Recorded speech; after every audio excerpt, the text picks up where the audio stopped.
ब्रह्मांड एक ऐसा शब्द जिसके भीतर अनंत रहस्य छिपे हुए हैं, एक ऐसी विशालता जिसकी तुलना में हमारी पृथ्वी धूल के एक सूक्ष्म कण से भी छोटी प्रतीत होती है। आज जब हम रात के आकाश की ओर देखते हैं तो हमें असंख्य तारे दिखाई देते हैं। हर चमकता हुआ तारा एक विशाल परमाणु भट्ठी की तरह है जो अपने केंद्र में नाभिकीय संलयन, न्यूक्लियर फ्यूजन के माध्यम से अपार ऊर्जा उत्पन्न कर रहा है। लेकिन क्या आपने कभी सोचा है कि यदि एक दिन ये सब समाप्त हो जाए तो क्या होगा? क्या होगा जब आकाश में चमकने वाले तारे एक एक करके बुझने लगेंगे? क्या होगा जब आकाश गंगाएं अंधकार में खो जाएंगी? और क्या होगा जब पूरे ब्रह्मांड में केवल एक ही तारा शेष रह जाएगा? हमारी कहानी शुरू होती है वर्तमान से नहीं, बल्कि भविष्य के उस अकल्पनीय समय से जो आज से खरबों नहीं बल्कि क्वाड्रिलियनों वर्षों दूर है।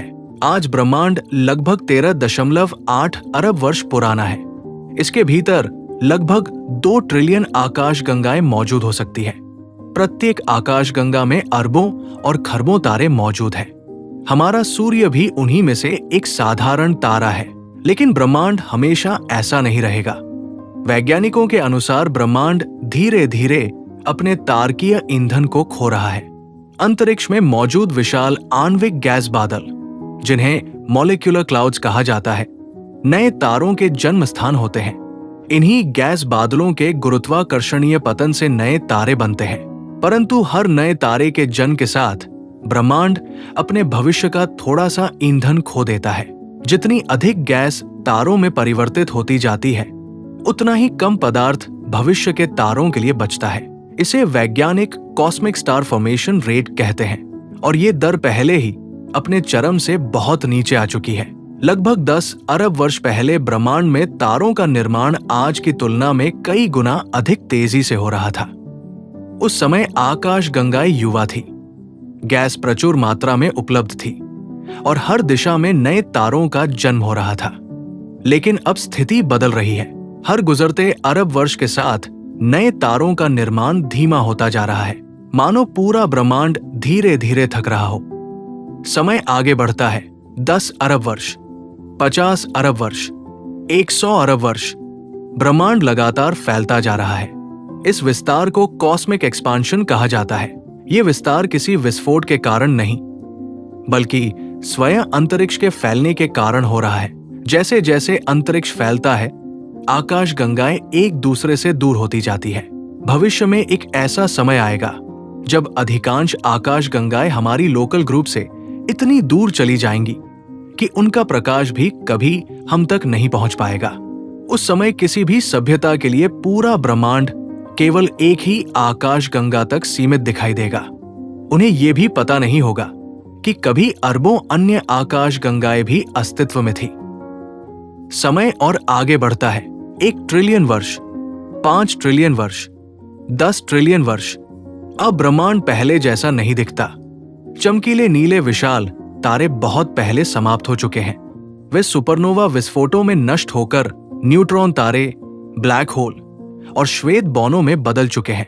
सूर्य जैसे तारे भी अपने जीवन के अंतिम चरणों तक पहुंच चुके हैं। कई ग्रह प्रणालियां नष्ट हो चुकी हैं। असंख्य दुनियाएं हमेशा के लिए अंधकार में खो चुकी है।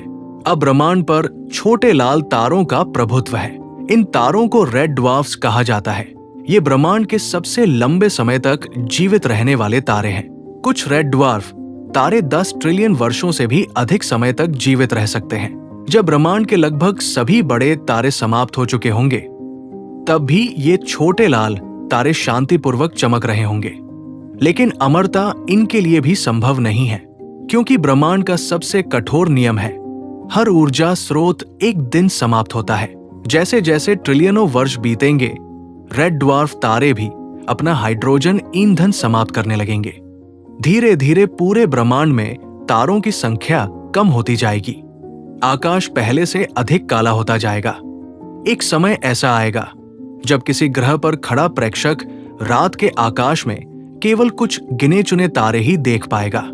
फिर लाखों करोड़ों वर्षों बाद शायद केवल एक। कल्पना कीजिए उस दृश्य की, एक ऐसा ब्रह्मांड जो कभी अरबों आकाश गंगाओं और खरबों तारों से भरा हुआ था।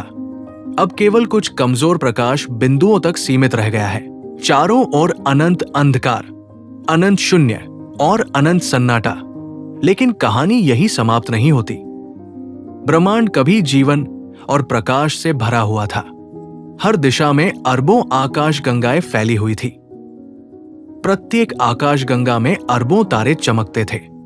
ग्रहों की परिक्रमा करते हुए संसार, सुपरनोवा विस्फोट, निहारिकाएं और ब्लैक होल, पूरा ब्रह्मांड गतिविधियों से भरा हुआ था। लेकिन समय किसी के लिए नहीं रुकता, यहां तक कि ब्रह्मांड के लिए भी नहीं। हम अब वर्तमान से लगभग 100 अरब वर्ष आगे आ चुके हैं। एक ऐसा युग जहां ब्रह्मांड पहचान में नहीं आता। जिस रात के आकाश को कभी अनगिनत आकाश गंगाएं सजाती थी, अब वो लगभग खाली दिखाई देता है। कारण है डार्क एनर्जी, एक रहस्यमय शक्ति जो अंतरिक्ष को लगातार फैलाती जा रही है। जैसे जैसे समय बीतता गया, आकाश गंगाएं एक दूसरे से दूर होती गई। पहले लाखों प्रकाश वर्ष, फिर करोड़ों, फिर अरबों, और अंततः इतनी दूर कि उनका प्रकाश कभी किसी दूसरी आकाश गंगा तक पहुंच ही नहीं सकता। इस घटना को कॉस्मोलॉजिकल हराइजन कहा जाता है, एक ऐसी सीमा जिसके पार मौजूद वस्तुएं हमेशा के लिए हमारी पहुंच से बाहर हो जाती है। अब कल्पना कीजिए, आप भविष्य की किसी सभ्यता के सदस्य हैं। आप आकाश की ओर देखते हैं, लेकिन वहां कुछ नहीं है। न कोई दूरस्थ आकाश गंगा, न कोई चमकता हुआ कॉस्मिक बादल, न कोई विशाल तारकीय समूह, केवल एक अकेली आकाशगंगा। वही पूरी दिखाई देने वाली सृष्टि बन चुकी है। उन्हें कभी पता भी नहीं चलेगा कि उनके ब्रह्मांड में कभी खरबों अन्य आकाशगंगाएं भी थी, क्योंकि उनका प्रकाश अरबों वर्षों पहले ही उनसे दूर जा चुका होगा। लेकिन ये केवल शुरुआत थी। समय आगे बढ़ता है। 500 अरब वर्ष, 1000 अरब वर्ष। अब अधिकांश आकाश गंगाओं के भीतर मौजूद गैस समाप्त होने लगी है। नई तारकीय पीढ़ियों के निर्माण के लिए आवश्यक हाइड्रोजन बहुत कम बचा है। स्टेलर नर्सरीज अब शांत हो चुकी है। विशाल मॉलिक्यूलर क्लाउड्स टूट चुके हैं। जहां कभी नए सूर्य जन्म लेते थे, वहां अब केवल ठंडी गैस और अंधकार बचा है। आकाश गंगाएं अभी भी मौजूद है, लेकिन वे जीवित नहीं है। वे धीरे धीरे मर रही है। एक आकाश गंगा की वास्तविक शक्ति उसके तारों में नहीं होती, उसकी शक्ति होती है नए तारे बनाने की क्षमता में। और अब वो क्षमता समाप्त हो रही है। धीरे धीरे हर आकाशगंगा एक विशाल कब्रिस्तान में बदल रही है। एक ऐसा कब्रिस्तान जहां मृत तारों के अवशेष भरे पड़े हैं। White dwarfs, neutron stars, black holes और ठंडे अंधकारमय ग्रह। कभी जीवन की संभावनाओं से भरे हुए संसार अब जमे हुए बर्फीले पत्थरों में बदल चुके हैं। उनके सूर्य मर चुके हैं, उनके महासागर जम चुके हैं, उनका वायुमंडल अंतरिक्ष में खो चुका है और उनकी सतहों पर हमेशा के लिए रात छा चुकी है। समय आगे बढ़ता रहता है, क्योंकि ब्रह्मांड के लिए लाखों वर्ष केवल एक क्षण के समान है। अब हम ट्रिलियनों वर्षों के भविष्य में पहुंच चुके हैं। सभी बड़े तारे समाप्त हो चुके हैं। कई आकाश गंगाओं के केंद्रों में स्थित महाविशाल ब्लैक होल अब प्रमुख शक्ति बन चुके हैं। इन ब्लैक होल का द्रव्यमान अरबों सूर्य के बराबर है। उनका गुरुत्वाकर्षण इतना शक्तिशाली है कि प्रकाश तक उनसे बच नहीं सकता। लेकिन सबसे भयावह बात यह है कि वे अभी भी भूखे हैं। वे अपने आसपास मौजूद तारों को निगल रहे हैं, ग्रहों को निगल रहे हैं, गैस के बादलों को निगल रहे हैं, यहाँ तक कि अन्य ब्लैक होलों को भी। जब दो महाविशाल ब्लैक होल आपस में टकराते हैं तो वे पूरे अंतरिक्ष समय में गुरुत्वीय तरंगे उत्पन्न करते हैं। ग्रेविटेशनल वेव्स, ऊर्जा की विशाल लहरें जो प्रकाश की गति से पूरे ब्रह्मांड में फैल जाती है। लेकिन अब इन्हें देखने वाला कोई नहीं बचा, क्योंकि अधिकांश सभ्यताएं बहुत पहले समाप्त हो चुकी हैं। जिन ग्रहों पर कभी जीवन था वे अब मृत हैं। जिन तारों ने उन्हें ऊर्जा दी थी वे अब अस्तित्व में नहीं हैं और ब्रह्मांड का तापमान लगातार कम होता जा रहा है। कॉस्मिक बैकग्राउंड रेडिएशन भी कमजोर होती जा रही है। ब्रह्मांड ठंडा हो रहा है, शांत हो रहा है और अंधकारमय बनता जा रहा है। फिर एक दिन वो एक छोटा रेड ड्वार्फ है, कमजोर, धीमा, लेकिन बेहद दीर्घायु। ये उस आकाश गंगा का अंतिम नवजात तारा है। इसके बाद वहां फिर कभी कोई नया तारा नहीं बनेगा। कल्पना कीजिए, पूरी आकाशगंगा में अंतिम जन्म, उसके बाद केवल मृत्यु। अब ब्रह्मांड का तारकीय युग समाप्ति के करीब है। आकाशगंगाएं अभी भी मौजूद है, लेकिन वे जीवित नहीं है। वे केवल अपने अतीत की छाया बन चुकी है। विशाल तारकीय साम्राज्य अब खंडहरों में बदल चुके हैं। प्रकाश कम होता जा रहा है, ऊर्जा समाप्त हो रही है। The age of eternal darkness. ब्रह्मांड अब वैसा नहीं रहा जैसा कभी हुआ करता था। वो युग समाप्त हो चुका है जब आकाशगंगाएं नए तारों को जन्म देती थी। विशाल निहारिकाएं, चमकते हुए सुपरनोवा और ऊर्जा से भरपूर तारकीय समूह अब केवल इतिहास बन चुके हैं। समय अब ट्रिलियनों वर्षों आगे बढ़ चुका है, इतना आगे कि मानव सभ्यता, पृथ्वी और यहां तक कि सूर्य का अस्तित्व भी अरबों खरबों वर्षों पहले समाप्त हो चुका है। अब पूरे ब्रह्मांड में केवल कुछ अंतिम रेड ड्वार्फ तारे ही बचे हैं। ये छोटे तारे ब्रह्मांड के सबसे धैर्यवान जीवित बचे हुए प्रकाश स्रोत हैं। जहां विशाल नीले तारे कुछ करोड़ वर्षों में समाप्त हो जाते थे, वहीं रेड ड्वार्फ तारे 10 ट्रिलियन वर्षों से भी अधिक समय तक जीवित रह सकते हैं। लेकिन अब वे भी बूढ़े हो रहे हैं। उनके केंद्रों में मौजूद हाइड्रोजन धीरे धीरे समाप्त हो रही है। उनकी चमक पहले जैसी नहीं रही। उनका प्रकाश कमजोर हो चुका है और पूरे ब्रह्मांड में फैलता हुआ अंधकार पहले से कहीं अधिक शक्तिशाली हो गया है। कल्पना कीजिए एक ऐसे ब्रह्मांड की जहां अरबों प्रकाश वर्षों तक यात्रा करने पर भी आपको कोई चमकता हुआ तारा दिखाई न दे, जहां आकाश पूरी तरह काला हो, जहां कोई सूर्योदय न हो, जहां कोई सूर्यास्त न हो, जहां केवल शून्य हो, अनंत शून्य, अनंत अंधकार और अनंत सन्नाटा। ये है एटर्नल डार्कनेस एरा। इस युग में अधिकांश ग्रह अपने तारों को खो चुके हैं। वे अंतरिक्ष में भटकते हुए ठंडे और मृत संसार बन चुके हैं। इन ग्रहों की सतहों का तापमान एब्सोल्यूट जीरो के करीब पहुंच चुका है। एब्सोल्यूट जीरो, वो तापमान जहां परमाणुओं की गति लगभग रुक जाती है, लगभग -273.15 डिग्री सेल्सियस। ब्रह्मांड का सबसे ठंडा संभव तापमान। अब महासागर नहीं है, नदियां नहीं है, बादल नहीं है, वायुमंडल नहीं है, केवल जमी हुई चट्टानें और अंतहीन रात। लेकिन अंधकार की इस दुनिया में भी कुछ विशालकाय दैत्य अभी जीवित हैं।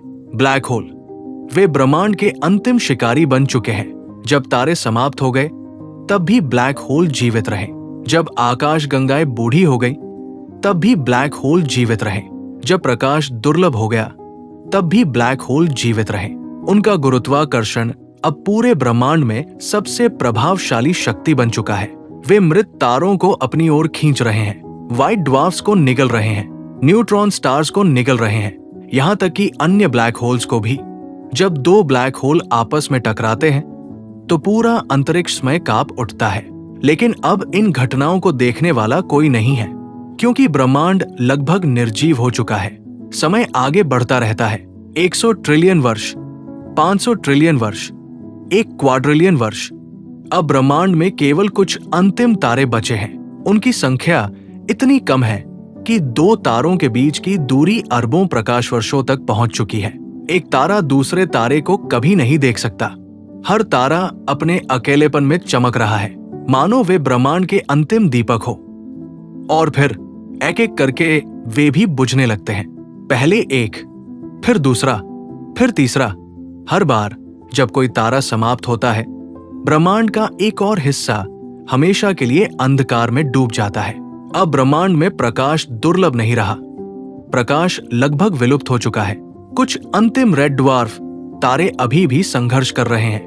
वे अपने अंतिम हाइड्रोजन परमाणु को ऊर्जा में बदल रहे हैं। लेकिन उनका भाग्य तय है, वे भी एक दिन समाप्त होंगे। और जब ऐसा होगा तो पूरे ब्रह्मांड में केवल black hole, white dwarfs, neutron stars और मृत ग्रह ही बचेंगे। कोई नया तारा जन्म नहीं लेगा, कोई नई रोशनी उत्पन्न नहीं होगी, कोई नई सुबह नहीं आएगी। ब्रह्मांड धीरे धीरे अपने सबसे भयानक भविष्य की ओर बढ़ रहा है। एक ऐसा भविष्य जहां प्रकाश केवल एक स्मृति होगा, एक ऐसा भविष्य जहां अंधकार ही वास्तविकता होगा। लेकिन कहानी अभी समाप्त नहीं हुई है, क्योंकि अंधकार के इस महासागर में अभी भी कहीं दूर एक तारा जीवित है। एक ऐसा तारा जो बाकी सभी से अधिक समय तक जीवित रहेगा, एक ऐसा तारा जो पूरे ब्रह्मांड का अंतिम प्रकाश बनेगा और हमारी अगली यात्रा उसी की ओर होगी। इस समय ब्रह्मांड का सबसे बड़ा रहस्य क्या है? शायद तुम कहोगे ब्लैक होल, या शायद एलियन, या फिर बिग बैंग। लेकिन अगर दुनिया के सबसे बड़े वैज्ञानिकों से यही सवाल पूछा जाए तो उनमें से बहुत से लोग शायद एक अलग जवाब दें। एक ऐसा रहस्य जिसे हम महसूस करते हैं लेकिन देख नहीं सकते, जिसका असर हर जगह दिखाई देता है लेकिन जिसकी असली पहचान आज भी अंधेरे में छिपी है। एक ऐसा रहस्य जिसके सामने इंसान की सबसे शक्तिशाली दूरबीनें, सबसे बड़े सुपर कंप्यूटर और सबसे तेज दिमाग भी अभी तक पूरी तरह सफल नहीं हो पाए हैं। और शायद यही है विज्ञान की सबसे बड़ी अनसुलझी पहेली। जितना सीखा उतना ही अंधेरा बढ़ता गया। हजारों साल पहले इंसान ने आसमान की तरफ देखा और सोचा तारे छोटे छोटे दीपक हैं। फिर उसने जाना वे सूरज जैसे विशाल तारे हैं। फिर पता चला हमारा सूरज भी अरबों तारों में सिर्फ एक है। फिर हमने मिल्की वे को समझा। फिर दूसरी आकाशगंगाएं खोजी। फिर कॉस्मिक माइक्रोवेव बैकग्राउंड का पता चला। फिर ब्रह्मांड के विस्तार को समझा। फिर डार्क मैटर और डार्क एनर्जी के संकेत मिले। लेकिन हर नई खोज के बाद एक नया सवाल सामने खड़ा हो गया, मानो ब्रह्मांड हर उत्तर के बदले 10 नए रहस्य दे देता हो। हमें वास्तव में क्या पता है? हमें पता है कि ब्रह्मांड फैल रहा है। हमें पता है कि आकाशगंगाओं की गति में कुछ ऐसा दिखता है जिसे सिर्फ दिखाई देने वाले पदार्थ से समझाना मुश्किल है। हमें पता है कि ब्रह्मांड का विस्तार समय के साथ तेज होता दिखाई देता है। लेकिन हमें अब भी नहीं पता कि डार्क मैटर वास्तव में क्या है। हमें नहीं पता कि डार्क एनर्जी की असली प्रकृति क्या है। हमें नहीं पता कि वे आपस में जुड़े हैं या नहीं। हमें नहीं पता कि वे ब्रह्मांड की शुरुआत से कैसे संबंधित है। और शायद यही सबसे ईमानदार जवाब है। क्या हमारी पूरी भौतिकी अधूरी है? कल्पना कीजिए, अगर 500 साल पहले किसी इंसान को मोबाइल फोन दिखाया जाता तो शायद वो उसे जादू समझता। क्यों? क्योंकि उसके पास उसे समझाने वाला विज्ञान नहीं था। अब एक और कल्पना कीजिए, शायद आज हम भी उसी स्थिति में हैं। संभव है कि ब्रह्मांड में कुछ ऐसे नियम हों जिन्हें हमारी वर्तमान भौतिकी अभी समझ ही नहीं पा रही। संभव है आने वाले 100 सालों में नई खोजें हमारी पूरी समझ बदल दे। सबसे बड़े वैज्ञानिक भी मानते हैं हमें अभी सब कुछ नहीं पता। यही विज्ञान की सबसे बड़ी ताकत है। वो कभी ये दावा नहीं करता कि उसके पास हर सवाल का जवाब है, बल्कि वो लगातार अपने ही सिद्धांतों की परीक्षा लेता है। अगर नया प्रमाण मिलता है तो पुराने विचार बदले जा सकते हैं। और यही कारण है कि विज्ञान आज भी आगे बढ़ रहा है। दुनिया भर में चल रही खोज, पृथ्वी के नीचे विशाल प्रयोगशालाएं, पहाड़ों के अंदर बने डिटेक्टर, अंतरिक्ष में घूमती दूरबीनें, सुपर कंप्यूटर, अरबों डॉलर के वैज्ञानिक मिशन। हजारों वैज्ञानिक सिर्फ एक सवाल का जवाब खोजने में लगे हैं, आखिर ब्रह्मांड का अधिकांश हिस्सा है क्या? हर दिन नए डेटा आते हैं, नई गणनाएं होती हैं, नई बहसें शुरू होती हैं, लेकिन अंतिम उत्तर अब भी दूर है। अगर कल रहस्य सुलझ गया, कल्पना कीजिए कल सुबह दुनिया भर के सभी न्यूज चैनलों पर सिर्फ एक ही खबर चल रही हो, डार्क मैटर का रहस्य सुलझ गया। कुछ ही घंटों में दुनिया भर की यूनिवर्सिटियों में नई किताबें लिखी जाने लगे, पुराने सिद्धांत बदले जाए, नई तकनीकों की शुरुआत हो और पूरी मानव सभ्यता ज्ञान के एक नए युग में प्रवेश कर जाए। लेकिन क्या सच में ऐसा होगा, या उस खोज के बाद और भी बड़े सवाल सामने आ जाएंगे? हर उत्तर के पीछे छिपा अगला सवाल। अगर डार्क मैटर मिल गया तो सवाल होगा वो बना कैसे? अगर उसका जवाब मिल गया तो सवाल होगा उससे पहले क्या था? अगर उसका जवाब मिल गया तो सवाल होगा ब्रह्मांड की शुरुआत कैसे हुई? अगर उसका जवाब मिल गया तो सवाल होगा बिग बैंग से पहले क्या था? और शायद यही सिलसिला कभी खत्म नहीं होगा। क्या इंसान सब कुछ जान पाएगा? ये शायद पूरी सीरीज का सबसे गहरा सवाल है। क्या एक सीमित जीवन वाला प्राणी जो एक छोटे से ग्रह पर रहता है पूरे ब्रह्मांड की हर सच्चाई जान सकता है? या हम हमेशा कुछ न कुछ अंधेरे में छोड़ देंगे? शायद ज्ञान का सफर कभी खत्म नहीं होता। हर पीढ़ी बस मशाल को थोड़ा और आगे ले जाती है। The loneliest star in existence. कल्पना कीजिए, आप ऐसे समय में खड़े हैं जो आज से केवल लाखों या अरबों वर्ष नहीं, बल्कि क्वाड्रिलियन वर्षों आगे है। इतना आगे कि समय की हमारी सारी कल्पनाएं अर्थहीन हो चुकी है। पृथ्वी अब केवल एक भूली हुई स्मृति है। सूर्य अरबों वर्ष पहले समाप्त हो चुका है। मिल्की वे अब वैसी नहीं रही जैसी हम जानते थे। अधिकांश तारे मर चुके हैं। अधिकांश ग्रह अंधकार में खो चुके हैं। अधिकांश ब्लैक होल अपने आसपास की हर चीज निगल चुके हैं और पूरे ब्रह्मांड में अब केवल कुछ अंतिम प्रकाश स्रोत बचे हैं। लेकिन उनमें से एक सबसे अलग है। एक अकेला तारा, ब्रह्मांड का सबसे अकेला तारा। वो किसी तारकीय समूह का हिस्सा नहीं है। उसके आसपास कोई ग्रह नहीं है, कोई पड़ोसी तारा नहीं है, कोई चमकती हुई आकाशगंगा नहीं है, कोई निहारिका नहीं है, कुछ भी नहीं। सिर्फ वह और उसके चारों ओर अनंत अंधकार। ये तारा संभवतः एक अत्यंत छोटा रेड ड्वार्फ स्टार है। ऐसे तारे जिनका द्रव्यमान सूर्य का केवल 8 से 10% होता है।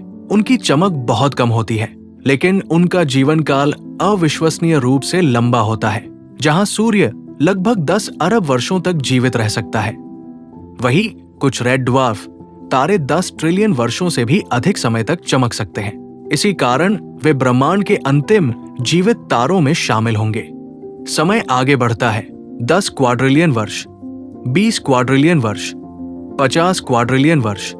अब ब्रह्मांड इतना विशाल और खाली हो चुका है कि किसी भी दिशा में देखने पर केवल अंधकार दिखाई देता है। डार्क एनर्जी लगातार अंतरिक्ष को फैला रही है। हर शेष संरचना एक दूसरे से इतनी दूर जा चुकी है कि उनके बीच संपर्क असंभव हो चुका है। यदि कोई पर्यवेक्षक इस अंतिम तारे के पास मौजूद होता तो वो रात के आकाश में केवल काला शून्य देखता। न कोई नक्षत्र, न कोई आकाशगंगा, न कोई तारों की पट्टी, न कोई चमकती हुई रोशनी, केवल एक तारा, और वह भी धीरे धीरे बूढ़ा हो रहा है। लेकिन ये बूढ़ापा हमारी कल्पना से अलग है। ये लाखों वर्षों में नहीं आता, ये अरबों वर्षों में भी नहीं आता, ये ट्रिलियनों वर्षों में आता है। उसके केंद्र में अभी भी न्यूक्लियर फ्यूजन चल रही है। हाइड्रोजन परमाणु आपस में मिलकर हीलियम बना रहे हैं। ऊर्जा उत्पन्न हो रही है, प्रकाश पैदा हो रहा है, लेकिन ईंधन सीमित है। हर सेकंड के साथ उसका थोड़ा सा हिस्सा समाप्त हो रहा है, धीरे धीरे, बहुत धीरे धीरे, मानो ब्रह्मांड स्वयं समय को रोकने की कोशिश कर रहा हो। ये अंतिम तारा पूरे ब्रह्मांड का अंतिम प्रकाश स्तंभ बन चुका है। यदि कोई सभ्यता कहीं बची होती तो यही उनका अंतिम सूर्य होता, यही अंतिम दिन होता, यही अंतिम रोशनी होती। लेकिन शायद अब कोई सभ्यता भी नहीं बची, क्योंकि जीवन को ऊर्जा चाहिए, ऊष्मा चाहिए, स्थिर वातावरण चाहिए, और ब्रह्मांड अब वो सब खो चुका है। समय फिर आगे बढ़ता है। 100 क्वाड्रिलियन वर्ष, 500 क्वाड्रिलियन वर्ष, 1 क्विंटिलियन वर्ष। तारा अभी भी चमक रहा है, लेकिन अब उसकी चमक पहले जैसी नहीं रही। उसका तापमान घट रहा है, उसकी ऊर्जा कम हो रही है, उसकी रोशनी कमजोर पड़ रही है। वो अब पहले की तरह अंतरिक्ष को प्रकाशित नहीं कर सकता, मानो वह भी जानता हो कि उसका अंत निकट है। और फिर एक दिन जो किसी कैलेंडर में दर्ज नहीं होगा, जिसे देखने वाला कोई नहीं होगा, जिसका गवाह कोई नहीं होगा, उस दिन उस तारे के केंद्र में मौजूद अंतिम हाइड्रोजन परमाणुओं का संलयन भी समाप्त हो जाएगा। न्यूक्लियर फ्यूजन रुक जाएगी, ऊर्जा का उत्पादन बंद हो जाएगा, उसका प्रकाश धीरे धीरे मंद पड़ने लगेगा। पहले थोड़ा, फिर और थोड़ा, फिर लगभग पूरी तरह। अब वो तारा नहीं रहेगा, वो एक ठंडा अवशेष बन जाएगा, एक ब्लैक ड्वार्फ, एक ऐसी वस्तु जो कभी चमकती थी लेकिन अब हमेशा के लिए अंधकार में डूब चुकी है। और उसी क्षण ब्रह्मांड का अंतिम तारा बुझ जाएगा। कल्पना कीजिए उस क्षण की। पूरे ब्रह्मांड में पहली बार ऐसा होगा कि कहीं भी कोई तारा नहीं बचेगा, कोई सूरज नहीं, कोई रोशनी नहीं, कोई सुबह नहीं, कोई सूर्यास्त नहीं, कुछ भी नहीं। अरबों आकाश गंगाओं से भरा हुआ ब्रह्मांड अब पूरी तरह अंधकारमय हो चुका होगा। जिस ब्रह्मांड ने कभी क्वासर बनाए थे, जिसने सुपरनोवा विस्फोट पैदा किए थे, जिसने ग्रह बनाए थे, जिसने जीवन को जन्म दिया था, वो अब पूरी तरह शांत है। लेकिन कहानी यही समाप्त नहीं होती, क्योंकि अंधकार के बाद भी कुछ बचा है। कुछ ऐसा जो तारों से भी अधिक समय तक जीवित रहेगा, कुछ ऐसा जो पूरे ब्रह्मांड का अंतिम शासक बनेगा। The era of black holes. अंतिम तारा बुझ चुका है। ब्रह्मांड के इतिहास में पहली बार ऐसा हुआ है कि कहीं भी कोई सूर्य नहीं बचा, कोई तारकीय प्रकाश नहीं, कोई चमकती हुई आकाशगंगा नहीं, कोई सुपरनोवा नहीं, कोई निहारिका नहीं, सिर्फ अंधकार, अनंत अंधकार। लेकिन इस अंधकार के बीच कुछ अभी भी जीवित है, कुछ ऐसा जो तारों से भी अधिक शक्तिशाली है, कुछ ऐसा जो प्रकाश को भी कैद कर सकता है। Black hole. अब पूरा ब्रह्मांड ब्लैक होल्स का साम्राज्य बन चुका है। जिस युग में कभी तारों का शासन था, वो समाप्त हो चुका है। अब शुरू हुआ है the era of black holes. समय अब इतना आगे बढ़ चुका है कि उसकी कल्पना करना भी कठिन है। 1 क्विंटिलियन वर्ष, 10 क्विंटिलियन वर्ष, 100 क्विंटिलियन वर्ष। ब्रह्मांड में अब केवल मृत तारों के अवशेष बचे हैं। White dwarfs, black dwarfs, neutron stars और असंख्य ब्लैक होल्स। इनमें से सबसे शक्तिशाली है सुपरमासिव ब्लैक होल्स। वे दैत्य जो कभी आकाशगंगाओं के केंद्र में मौजूद थे। कुछ का द्रव्यमान लाखों सूर्य के बराबर था, कुछ का अरबों सूर्य के बराबर। लेकिन अब वे पहले से भी अधिक विशाल हो चुके हैं। ट्रिलियनों वर्षों तक उन्होंने अपने आसपास मौजूद हर वस्तु को निगला है। तारे, ग्रह, गैस बादल, न्यूट्रॉन स्टार्स, यहां तक कि दूसरे ब्लैक होल्स भी। हर टक्कर ने उन्हें और बड़ा बनाया और अब वे पूरे ब्रह्मांड के सबसे विशाल पिंड बन चुके हैं। कल्पना कीजिए एक ऐसे ब्लैक होल की जिसका इवेंट हराइजन हमारे पूरे सौरमंडल से भी बड़ा हो। यदि आप उसके पास पहुंचे तो आपको कोई दीवार दिखाई नहीं देगी, कोई सतह नहीं, कोई सीमा नहीं। लेकिन जैसे ही आप इवेंट हराइजन पार करेंगे, वापसी हमेशा के लिए असंभव हो जाएगी, क्योंकि वहां एस्केप वेलोसिटी प्रकाश की गति से भी अधिक होती है। यहां तक कि फोटॉन्स भी उससे बाहर नहीं निकल सकते। यही कारण है कि वो काला दिखाई देता है। लेकिन क्या ब्लैक होल वास्तव में पूरी तरह काले होते हैं? 1990 के दशक से पहले अधिकांश वैज्ञानिक यही मानते थे। फिर एक महान भौतिक विज्ञानी ने इस विचार को बदल दिया। उनका नाम था स्टीफन हॉकिंग। उन्होंने एक आश्चर्यजनक सिद्धांत प्रस्तुत किया, हॉकिंग रेडिएशन। इस सिद्धांत के अनुसार ब्लैक होल पूरी तरह स्थायी नहीं होते। वे धीरे धीरे ऊर्जा खो सकते हैं, धीरे धीरे वाष्पित हो सकते हैं और अंततः समाप्त भी हो सकते हैं। पहली नजर में ये असंभव लगता है। इतने विशाल ब्लैक होल कैसे गायब हो सकते हैं? लेकिन क्वांटम मैकेनिक्स कुछ और कहती है। क्वांटम वैक्यूम वास्तव में कभी खाली नहीं होता। उसमें लगातार वर्चुअल पार्टिकल्स बनते और नष्ट होते रहते हैं। यदि ऐसा किसी ब्लैक होल के इवेंट हराइजन के पास होता है तो कभी कभी एक कण ब्लैक होल में गिर जाता है, जबकि दूसरा बाहर निकल जाता है। बाहर निकलने वाला कण ऊर्जा लेकर जाता है और यही हॉकिंग रेडिएशन कहलाती है। ये प्रक्रिया अत्यंत धीमी होती है, इतनी धीमी कि एक स्टेलर ब्लैक होल को समाप्त होने में लगभग 10 वर्ष लग सकते हैं। लेकिन सुपरमासिव ब्लैक होल्स के लिए ये समय और भी अधिक है, 10 वर्ष या उससे भी अधिक। ये संख्या इतनी विशाल है कि यदि आप हर सेकंड एक संख्या गिने, तब भी उसे पूरा करने में अनगिनत ब्रह्मांडीय युग लग जाएंगे। इसलिए ब्लैक होल्स का युग अविश्वसनीय रूप से लंबा होगा। तारों का युग इसके सामने केवल एक क्षण जैसा लगता है। समय आगे बढ़ता रहता है। 10 वर्ष, 10 वर्ष, 10 वर्ष, 10 वर्ष। अब ब्रह्मांड लगभग पूरी तरह खाली हो चुका है। पदार्थ की मात्रा लगातार घट रही है। कभी कभी 2 मृत तारकीय अवशेष आपस में टकराते हैं। कभी कोई भटका हुआ ब्लैक ड्वार्फ किसी ब्लैक होल में गिर जाता है। लेकिन ऐसी घटनाएं अब अत्यंत दुर्लभ है। ब्रह्मांड लगभग शांत हो चुका है। अब कोई विस्फोट नहीं, कोई तारकीय जन नहीं, कोई चमक नहीं, केवल ब्लैक होल्स और अनंत समय। फिर 10 वर्षों के बाद एक परिवर्तन शुरू होता है।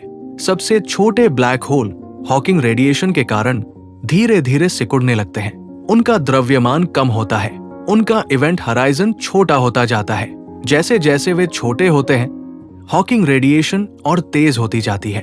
अब वे पहले की तुलना में अधिक ऊर्जा उत्सर्जित कर रहे हैं। उनका अंत निकट आ रहा है। और फिर एक दिन, एक ऐसा दिन जिसे देखने वाला कोई नहीं होगा, एक छोटा ब्लैक होल अपने अंतिम क्षणों में पहुंचता है। अचानक एक विशाल ऊर्जा विस्फोट होता है और वो हमेशा के लिए गायब हो जाता है। ब्लैक होल मर चुका है। The last echoes of matter. अंतिम ब्लैक होल भी समाप्त हो चुका है। उस विशाल दानव का अस्तित्व, जिसने खरबों खरबों वर्षों तक ब्रह्मांड पर शासन किया था, अब केवल इतिहास बन चुका है। उसका अंतिम विस्फोट अंतरिक्ष की अथाह गहराइयों में खो गया। और फिर पहली बार ब्रह्मांड पूरी तरह शांत हो गया। इतना शांत कि शांत शब्द भी उसकी स्थिति का वर्णन नहीं कर सकता। अब न कोई तारा बचा है, न कोई ग्रह, न कोई चंद्रमा, न कोई ब्लैक होल, न कोई आकाशगंगा, न कोई निहारिका, न कोई प्रकाश स्रोत। कुछ भी नहीं। जिस ब्रह्मांड में कभी 2 ट्रिलियन से अधिक आकाशगंगाएं थी, वो अब लगभग खाली हो चुका है। लेकिन लगभग शब्द यहां महत्वपूर्ण है, क्योंकि अभी भी कुछ बचा है। पदार्थ के अंतिम अवशेष, ब्रह्मांड के अंतिम कण, वे कण जो कभी तारों का हिस्सा थे, वे परमाणु जो कभी ग्रहों का निर्माण करते थे, वे कण जो कभी जीवित प्राणियों के शरीर में मौजूद थे, अब वे पूरे ब्रह्मांड में बिखरे हुए हैं। इतनी दूर दूर की 2 कणों के बीच की दूरी अरबों प्रकाश वर्षों से भी अधिक हो सकती है। कल्पना कीजिए, यदि आप एक इलेक्ट्रॉन के पास खड़े हों और दूसरे कण तक पहुंचना चाहें, तो शायद आपको पूरे दिखाई देने वाले वर्तमान ब्रह्मांड से भी बड़ी दूरी तय करनी पड़े। ब्रह्मांड अब इतना विशाल हो चुका है कि दूरी का अर्थ ही बदल गया है।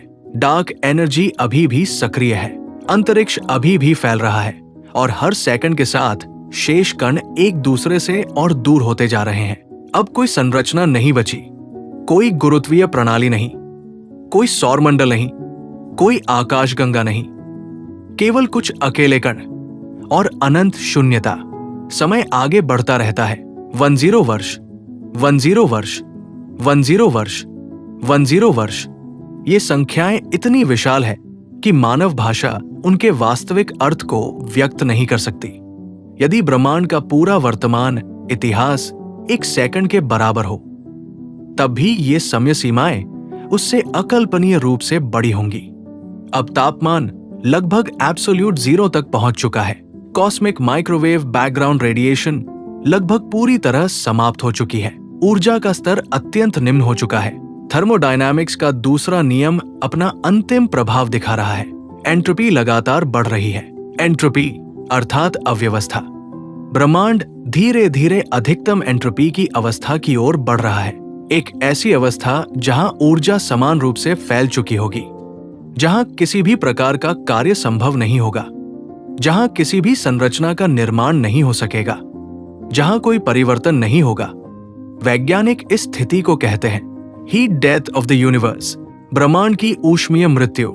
ये कोई विस्फोट नहीं है, ये कोई विनाशकारी घटना नहीं है, ये एक धीमी मृत्यु है, इतनी धीमी कि उसे महसूस भी नहीं किया जा सकता, लेकिन ये मृत्यु निश्चित है। अब ब्रह्मांड में मौजूद प्रत्येक कण अकेला है। प्रोटॉन, इलेक्ट्रॉन, न्यूट्रिनो, फोटॉन, यही अंतिम निवासी है। लेकिन कहानी यही समाप्त नहीं होती, क्योंकि कुछ वैज्ञानिक मानते हैं कि प्रोटॉन स्वयं भी स्थायी नहीं है। यदि प्रोटॉन डीके वास्तव में होता है, तो एक दिन प्रोटॉन भी टूट जाएंगे। उनका पदार्थ ऊर्जा और छोटे कणों में बदल जाएगा। यदि यह सिद्धांत सही है, तो ब्रह्मांड का अंतिम पदार्थ भी समाप्त हो जाएगा। समय और आगे बढ़ता है। 10 वर्ष, 10 वर्ष, 10 वर्ष। अब पदार्थ लगभग गायब हो चुका है। कहीं कहीं कुछ इलेक्ट्रॉन बचे हैं, कुछ फोटॉन, कुछ न्यूट्रिनो, लेकिन वे भी एक दूसरे से इतने दूर हैं कि उनका मिलना लगभग असंभव है।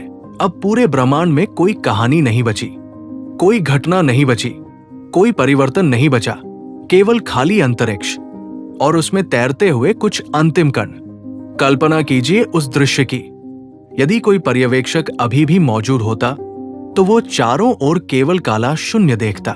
न ऊपर, न नीचे, न बाएं, न दाएं, न समय का कोई अर्थ, न दूरी का, न दिशा का, मानो वास्तविकता स्वयं समाप्त हो चुकी हो। लेकिन फिर एक प्रश्न उठता है, क्या ये वास्तव में अंत है? क्या ब्रह्मांड हमेशा इसी अवस्था में रहेगा? क्या ये अनंत शून्यता हमेशा बनी रहेगी? या फिर क्वांटम स्तर पर कहीं कोई सूक्ष्म उतार चढ़ाव भविष्य में किसी नई घटना को जन्म देगा? क्या वैक्यूम वास्तव में खाली है या उसके भीतर अब भी कोई रहस्य छिपा है? क्योंकि क्वांटम फिजिक्स कहती है कि पूर्ण शून्यता जैसी कोई चीज शायद अस्तित्व में ही नहीं है। और यदि ये सच है तो ब्रह्मांड की कहानी अभी समाप्त नहीं हुई। कहीं न कहीं अनंत समय के बाद वास्तविकता स्वयं फिर से जाग सकती है। Part 7, beyond the end of time. समय एक ऐसी चीज जिसे हम अपने जीवन का सबसे मूलभूत हिस्सा मानते हैं। हम जन्म लेते हैं, हम बड़े होते हैं, हम बूढ़े होते हैं और फिर एक दिन समाप्त हो जाते हैं। हमारे लिए समय हमेशा आगे बढ़ता है। लेकिन अब हम ब्रह्मांड के उस भविष्य में पहुंच चुके हैं जहां स्वयं समय का अर्थ बदलने लगा है। हीट डेथ हो चुकी है, तारे समाप्त हो चुके हैं, ब्लैक होल समाप्त हो चुके हैं, पदार्थ लगभग गायब हो चुका है। पूरा ब्रह्मांड एक ठंडे, अंधकारमय और लगभग खाली विस्तार में बदल चुका है। अब कोई घटना नहीं घटती, कोई विस्फोट नहीं, कोई टक्कर नहीं, कोई प्रकाश नहीं, कोई परिवर्तन नहीं। और जब परिवर्तन नहीं होता तो क्या समय का कोई अर्थ बचता है? भौतिकी में समय को मापने का एकमात्र तरीका परिवर्तन है। एक घड़ी इसलिए चलती है क्योंकि उसके भीतर परिवर्तन हो रहा है। एक ग्रह इसलिए समय दिखाता है क्योंकि वह अपने तारे की परिक्रमा करता है। एक परमाणु इसलिए समय माप सकता है क्योंकि उसके इलेक्ट्रॉन ऊर्जा अवस्थाएं बदलते हैं। लेकिन अब कुछ भी नहीं बदल रहा। ब्रह्मांड लगभग पूर्ण संतुलन में पहुंच चुका है। एंट्रोपी अपनी अधिकतम सीमा के करीब पहुंच चुकी है और पहली बार ऐसा लगता है कि समय स्वयं रुक गया है। लेकिन क्वांटम फिजिक्स एक अलग कहानी बताती है, क्योंकि चाहे ब्रह्मांड कितना भी खाली क्यों न हो, क्वांटम वैक्यूम कभी पूरी तरह खाली नहीं होता। वास्तविकता की गहराइयों में लगातार सूक्ष्म उतार चढ़ाव होते रहते हैं। इन्हें क्वांटम फ्लक्चुएशंस कहा जाता है। कल्पना कीजिए एक महासागर की। ऊपर से देखने पर वो पूरी तरह शांत दिखाई देता है, लेकिन सूक्ष्म स्तर पर उसकी सतह पर अनगिनत छोटी तरंगें लगातार बनती और मिटती रहती है। क्वांटम वैक्यूम भी कुछ ऐसा ही है। खाली दिखाई देने वाला अंतरिक्ष वास्तव में अदृश्य ऊर्जा से भरा हुआ है। इस ऊर्जा के कारण वर्चुअल पार्टिकल्स लगातार अस्तित्व में आते और तुरंत गायब हो जाते हैं, एक सेकंड के खरबों खरबों हिस्सों से भी कम समय के लिए। फिर वे समाप्त हो जाते हैं और ये प्रक्रिया पूरे ब्रह्मांड में हर जगह चलती रहती है, यहाँ तक कि उस भविष्य में भी जहां बाकी सब कुछ समाप्त हो चुका है। समय आगे बढ़ता है। 10 वर्ष, 10 वर्ष, 10, 10, 100 वर्ष। संख्याएं अब इतनी विशाल हो चुकी है कि उन्हें लिखना भी असंभव है। लेकिन अनंत समय के सामने वे भी छोटी है। और अनंत समय एक विचित्र चीज है। यदि किसी घटना की संभावना शून्य नहीं है तो पर्याप्त समय मिलने पर वो घटना कभी न कभी अवश्य घट सकती है। यही वो विचार है जो वैज्ञानिकों को ब्रह्मांड के अंतिम रहस्य तक ले जाता है। बोल्ट्जमैन ब्रेन, ये एक अत्यंत विचित्र लेकिन गंभीर वैज्ञानिक अवधारणा है। कल्पना कीजिए कि क्वांटम फ्लक्चुएशंस के कारण अचानक कुछ कण इस प्रकार व्यवस्थित हो जाए कि वे एक मस्तिष्क का निर्माण कर दें, एक पूर्ण चेतन मस्तिष्क जिसकी यादें हों, जिसके विचार हों, जिसे लगे कि वह किसी वास्तविक दुनिया में जी रहा है, लेकिन वास्तव में वह केवल एक क्षणिक क्वांटम फ्लक्चुएशन हो। कुछ वैज्ञानिकों के अनुसार अनंत समय में ऐसी घटनाएं संभव हो सकती हैं। यदि ऐसा हुआ तो ब्रह्मांड की अंतिम चेतना किसी ग्रह पर नहीं, किसी तारे के नीचे नहीं, बल्कि शून्यता के भीतर अचानक उत्पन्न हो सकती है और उतनी ही तेजी से समाप्त भी हो सकती है। ये विचार जितना अजीब है उतना ही भयावह भी। लेकिन इससे भी अधिक रहस्यमय एक और संभावना है, फॉल्स वैक्यूम डीके। कुछ भौतिकविदों का मानना है कि हमारा ब्रह्मांड शायद अपने वास्तविक न्यूनतम ऊर्जा स्तर पर नहीं है। संभव है कि पूरा ब्रह्मांड एक अस्थायी ऊर्जा अवस्था में मौजूद हो। यदि ये सच है तो किसी भी क्षण वैक्यूम डीके हो सकता है, एक क्वांटम बबल उत्पन्न हो सकती है और वो प्रकाश की गति से पूरे ब्रह्मांड में फैल सकती है। जहां भी वो पहुंचेगी वहां भौतिकी के नियम बदल जाएंगे, परमाणु नष्ट हो जाएंगे, कण बदल जाएंगे, वास्तविकता का स्वरूप ही बदल जाएगा। लेकिन उस भविष्य में देखने वाला कोई नहीं होगा, क्योंकि तब तक लगभग सब कुछ समाप्त हो चुका होगा। फिर भी ये संभावना बनी रहती है कि शून्यता वास्तव में स्थिर नहीं है, कि वास्तविकता अभी भी किसी गहरे परिवर्तन की प्रतीक्षा कर रही है। और यदि क्वांटम फ्लक्चुएशन पर्याप्त शक्तिशाली हो तो कुछ और भी हो सकता है, कुछ ऐसा जिसकी कल्पना आधुनिक कॉस्मोलॉजी करती है। एक नया बिग बैंग, एक नया जन्म, एक नया ब्रह्मांड। कल्पना कीजिए, वही शून्यता जो अंतिम अंत प्रतीत हो रही थी, वही किसी नए अस्तित्व की शुरुआत बन जाए। वही अंधकार जिससे सब कुछ समाप्त हुआ, वहीं से फिर प्रकाश जन्म ले, वहीं से फिर आकाश गंगाएं बने, वहीं से फिर तारे जन्म ले, वहीं से फिर ग्रह बने, और शायद वहीं से फिर जीवन जन्म ले। क्या हमारा ब्रह्मांड भी किसी पुराने मृत ब्रह्मांड के अवशेषों से जन्मा था? क्या हम किसी अनंत चक्र का हिस्सा है? क्या अंत वास्तव में अंत नहीं होता? ये प्रश्न आज भी विज्ञान के सबसे बड़े रहस्यों में से एक है, क्योंकि ब्रह्मांड के अंतिम भविष्य को कोई निश्चित रूप से नहीं जानता। लेकिन एक बात निश्चित है, जब अंतिम तारा बुझ जाएगा, जब अंतिम ब्लैक होल समाप्त होगा, जब अंतिम परमाणु टूट जाएगा, तब भी शायद कहानी पूरी तरह समाप्त नहीं होगी, क्योंकि शून्यता के भीतर भी संभावनाएं जीवित रह सकती हैं, और उन संभावनाओं में छिपा हो सकता है एक नया ब्रह्मांड, एक नई शुरुआत, एक नया समय, और शायद एक नया पहला तारा। The birth of another universe. सब कुछ समाप्त हो चुका था। तारे नहीं थे, आकाश गंगाएं नहीं थी, ब्लैक होल नहीं थे, पदार्थ नहीं था, ऊर्जा लगभग शून्य हो चुकी थी। पूरा ब्रह्मांड एक असीम, ठंडे और मौन शून्य में बदल चुका था। ऐसा प्रतीत हो रहा था मानो वास्तविकता स्वयं अपनी अंतिम सांस ले चुकी हो। लेकिन शायद यही अंत नहीं था, क्योंकि क्वांटम फिजिक्स के अनुसार शून्यता कभी वास्तव में खाली नहीं होती। उसके भीतर अदृश्य ऊर्जा मौजूद रहती है, एक ऐसी ऊर्जा जो हमारी आंखों से दिखाई नहीं देती, एक ऐसी ऊर्जा जो स्वयं अंतरिक्ष के ताने बाने में छिपी होती है। और अनंत समय के बाद कुछ हुआ, कुछ इतना सूक्ष्म कि किसी भी सभ्यता के उपकरण उसे नहीं माप सकते, कुछ इतना छोटा कि एक परमाणु भी उसके सामने विशाल लगे। क्वांटम वैक्यूम के भीतर एक सूक्ष्म उतार चढ़ाव उत्पन्न हुआ। पहले वो केवल एक संभावना थी, फिर वो वास्तविकता बन गई, एक अत्यंत सूक्ष्म ऊर्जा बिंदु, एक ऐसा बिंदु जिसमें भविष्य के पूरे ब्रह्मांड की संभावना छिपी हुई थी। वो बिंदु किसी तारे से छोटा था, किसी परमाणु से छोटा था, यहां तक कि किसी क्वार्क से भी छोटा। लेकिन उसके भीतर ऊर्जा का घनत्व अकल्पनीय था, इतना अधिक कि भौतिकी के वर्तमान नियम वहां काम करना बंद कर देते हैं। फिर एक क्षण आया, वो क्षण जिसे कोई घड़ी नहीं माप सकती, कोई कैलेंडर दर्ज नहीं कर सकता, और कोई पर्यवेक्षक देख नहीं सकता। उस क्षण उस सूक्ष्म बिंदु ने विस्तार करना शुरू किया, धीरे नहीं बल्कि इतनी तीव्र गति से कि प्रकाश भी उसके सामने धीमा लगे। इस घटना को इन्फ्लेशन कहा जाता है, कॉस्मिक इन्फ्लेशन, एक ऐसा चरण जिसमें अंतरिक्ष स्वयं प्रकाश की गति से भी तेज दर पर फैलता है। एक सेकंड के खरबवें हिस्से से भी कम समय में वो सूक्ष्म बिंदु पूरे ब्रह्मांड जितना विशाल हो गया। यहीं से शुरू हुआ एक नया बिग बैंग।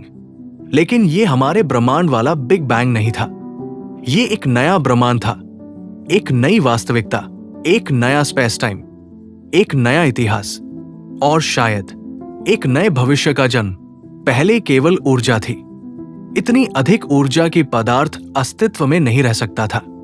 तापमान ट्रिलियनों डिग्री था, इतना गर्म कि परमाणु बढ़ ही नहीं सकते थे, प्रोटॉन और न्यूट्रॉन भी नहीं, केवल मूलभूत कण, क्वार्क्स, लेप्टन्स, बोसॉन्स और ऊर्जा का उफनता हुआ महासागर। समय आगे बढ़ा, कुछ सेकंड, फिर कुछ मिनट, ब्रह्मांड थोड़ा ठंडा हुआ। अब क्वार्क्स मिलकर प्रोटॉन्स और न्यूट्रॉन्स बनाने लगे।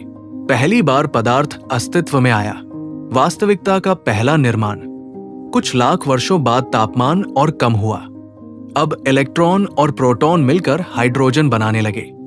पहले परमाणु जन्म ले चुके थे और पहली बार प्रकाश स्वतंत्र रूप से अंतरिक्ष में यात्रा कर सका।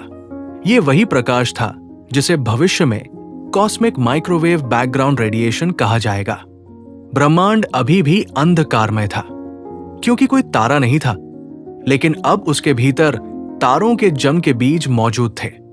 समय आगे बढ़ा 10 लाख वर्ष, 10 करोड़ वर्ष, 100 करोड़ वर्ष। गुरुत्वाकर्षण ने अपना कार्य शुरू किया। विशाल गैसीय बादल बनने लगे। हाइड्रोजन के महासागर एक दूसरे की ओर खिंचने लगे। धीरे धीरे वे संकुचित हुए। उनका तापमान बढ़ा, दबाव बढ़ा और फिर पहली बार न्यूक्लियर फ्यूजन शुरू हुई। एक चमकदार प्रकाश अंधकार को चीरता हुआ उभरा। नए ब्रह्मांड का पहला तारा जन्म ले चुका था। वो दृश्य अद्भुत था। अरबों वर्षों तक केवल अंधकार रहा था, लेकिन अब पहली बार फिर से प्रकाश उत्पन्न हुआ। पहली बार फिर से गर्मी पैदा हुई। पहली बार फिर से ऊर्जा का नया स्रोत अस्तित्व में आया। उस एक तारे के बाद हजारों बने, फिर लाखों, फिर अरबों।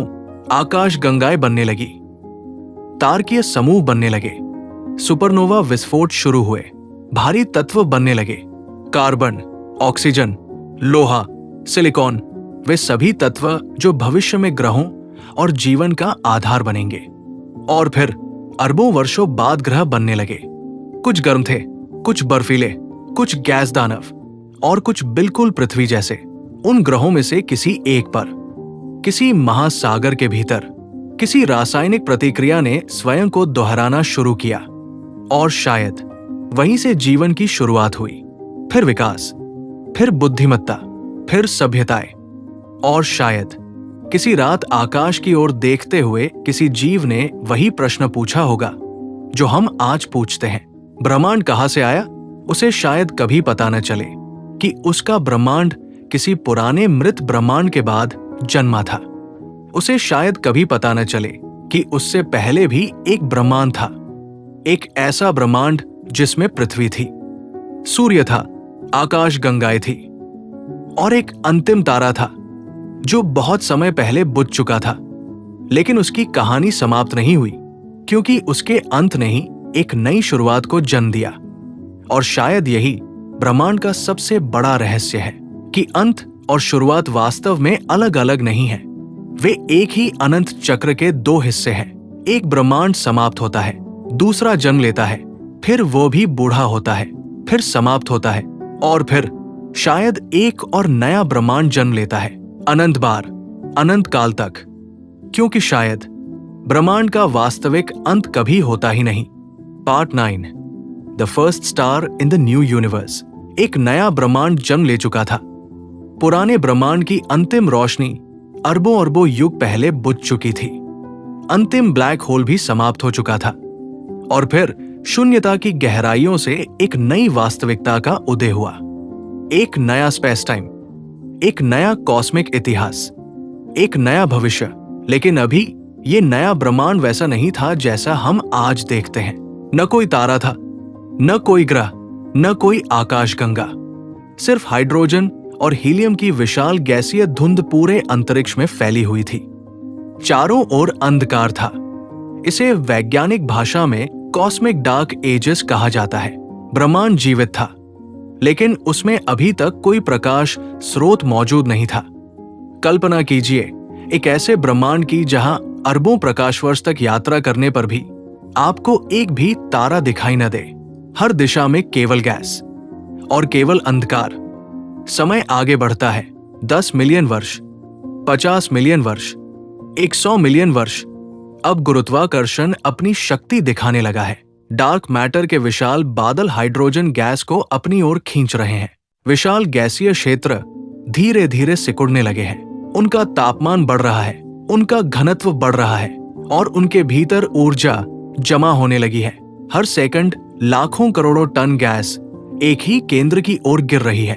गुरुत्वाकर्षण लगातार उन्हें और अधिक संकुचित कर रहा है। फिर एक दिन, एक ऐसा दिन जो पूरे ब्रह्मांड के इतिहास को बदल देगा। एक गैसीय बादल का केंद्र इतना गर्म हो जाता है कि वहां तापमान करोड़ों डिग्री तक पहुंच जाता है।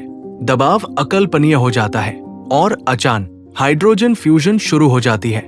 दो हाइड्रोजन परमाणु आपस में मिलकर हीलियम बनाने लगते हैं। ऊर्जा मुक्त होती है, प्रकाश जन्म लेता है और पहली बार अंधकार टूट जाता है। नए ब्रह्मांड का पहला तारा जन्म ले चुका है। उसका प्रकाश अरबों वर्षों से चले आ रहे अंधकार को चीर देता है, मानो स्वयं ब्रह्मांड ने पहली बार अपनी आंखें खोली हों। ये कोई साधारण तारा नहीं था। वैज्ञानिक इन्हें पॉपुलेशन 3 स्टार्स कहते हैं। ये ब्रह्मांड के सबसे पहले तारे थे। इनमें कार्बन नहीं था, ऑक्सीजन नहीं थी, लोहा नहीं था, क्योंकि उस समय ये तत्व अस्तित्व में ही नहीं थे। इन तारों के भीतर केवल हाइड्रोजन और हीलियम मौजूद थी और यही उन्हें आज के तारों से अलग बनाती थी। लेकिन इनकी एक और विशेषता थी, वे अत्यंत विशाल थे। कुछ का द्रव्यमान सूर्य से 100 गुना अधिक था, कुछ का 300 गुना और कुछ शायद 1000 गुना तक। उनकी चमक इतनी प्रचंड थी कि एक अकेला तारा पूरी आकाशगंगा से अधिक प्रकाश उत्पन्न कर सकता था। उनकी सतह का तापमान लाखों डिग्री तक पहुंच सकता था। उनके आसपास का अंतरिक्ष अल्ट्रावायलेट विकिरण से भर गया और पहली बार ब्रह्मांड वास्तव में प्रकाशित होने लगा। लेकिन इन विशाल तारों का जीवन बहुत छोटा था। वे तेजी से अपना ईंधन जलाते थे। जहां छोटे तारे अरबों वर्षों तक जीवित रहते हैं, वहीं ये दैत्य तारे केवल कुछ मिलियन वर्षों में बूढ़े हो जाते थे और फिर उनका अंत आता था। लेकिन यह साधारण अंत नहीं था, यह था सुपरनोवा। जब उनका ईंधन समाप्त हुआ तो उनके केंद्र गुरुत्वाकर्षण के दबाव में ढह गए। फिर एक विशाल विस्फोट हुआ, इतना शक्तिशाली कि कुछ क्षणों के लिए पूरा तारा अपनी पूरी आकाशगंगा से अधिक चमकने लगा। उस विस्फोट में पहली बार भारी तत्व बने, carbon, oxygen, silicon, iron, gold, uranium, वे सभी तत्व जो भविष्य में ग्रहों और जीवन का आधार बनेंगे। वास्तव में हमारे शरीर में मौजूद हर कार्बन परमाणु किसी न किसी प्राचीन तारे के भीतर बना था। हम सचमुच तारों की धूल से बने हैं। इन पहले तारों की मृत्यु के बाद ब्रह्मांड बदलने लगा। अब गैस बादलों में भारी तत्व मौजूद थे।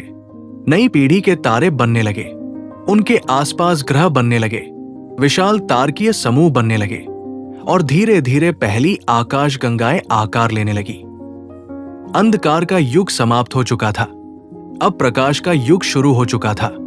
हर दिशा में नए तारे जन्म ले रहे थे, हर दिशा में सुपरनोवा विस्फोट हो रहे थे, हर दिशा में नए तत्व बन रहे थे। ब्रह्मांड पहली बार वास्तव में जीवित दिखाई दे रहा था। लेकिन इस नई रोशनी के भीतर एक नया रहस्य भी छिपा था, क्योंकि कहीं न कहीं किसी युवा आकाशगंगा में, किसी नवजात ग्रह पर जीवन के लिए आवश्यक परिस्थितियां बन रही थी और पहली बार ब्रह्मांड स्वयं को समझने की दिशा में बढ़ रहा था, क्योंकि जल्द ही जन्म लेने वाला था। पहला जीवन, पहली चेतना, पहला प्राणी जो आकाश की ओर देखकर पूछेगा, मैं कौन हूं, मैं कहां से आया हूं और ये ब्रह्मांड क्या है। Part 10, the first life awakens. ब्रह्मांड अब पहले जैसा नहीं रहा था, जहां कभी केवल हाइड्रोजन और हीलियम की गैस फैली हुई थी। वहां अब असंख्य तारे चमक रहे थे। विशाल आकाशगंगाएं आकार ले चुकी थी। सुपरनोवा विस्फोटों ने पूरे कॉस्मोस को भारी तत्वों से भर दिया था। Carbon, oxygen, nitrogen, phosphorus, silicon, ये केवल रासायनिक तत्व नहीं थे, ये भविष्य के जीवन के निर्माण खंड थे। और अब ब्रह्मांड पहली बार कुछ ऐसा बनाने वाला था जो पहले कभी अस्तित्व में नहीं था। जीवन, लेकिन जीवन का जन्म किसी महल में नहीं हुआ, न किसी उन्नत सभ्यता में, न किसी विशाल शहर में। उसकी शुरुआत हुई एक छोटे से ग्रह पर, एक साधारण ग्रह जो अपने तारे की परिक्रमा कर रहा था। उस ग्रह पर विशाल महासागर थे, बादल थे, वायुमंडल था, बिजलियां चमकती थी, ज्वालामुखी फटते थे, उल्कापिंड टकराते थे और उन्हीं परिस्थितियों में अरबों रासायनिक प्रतिक्रियाएं लगातार हो रही थी।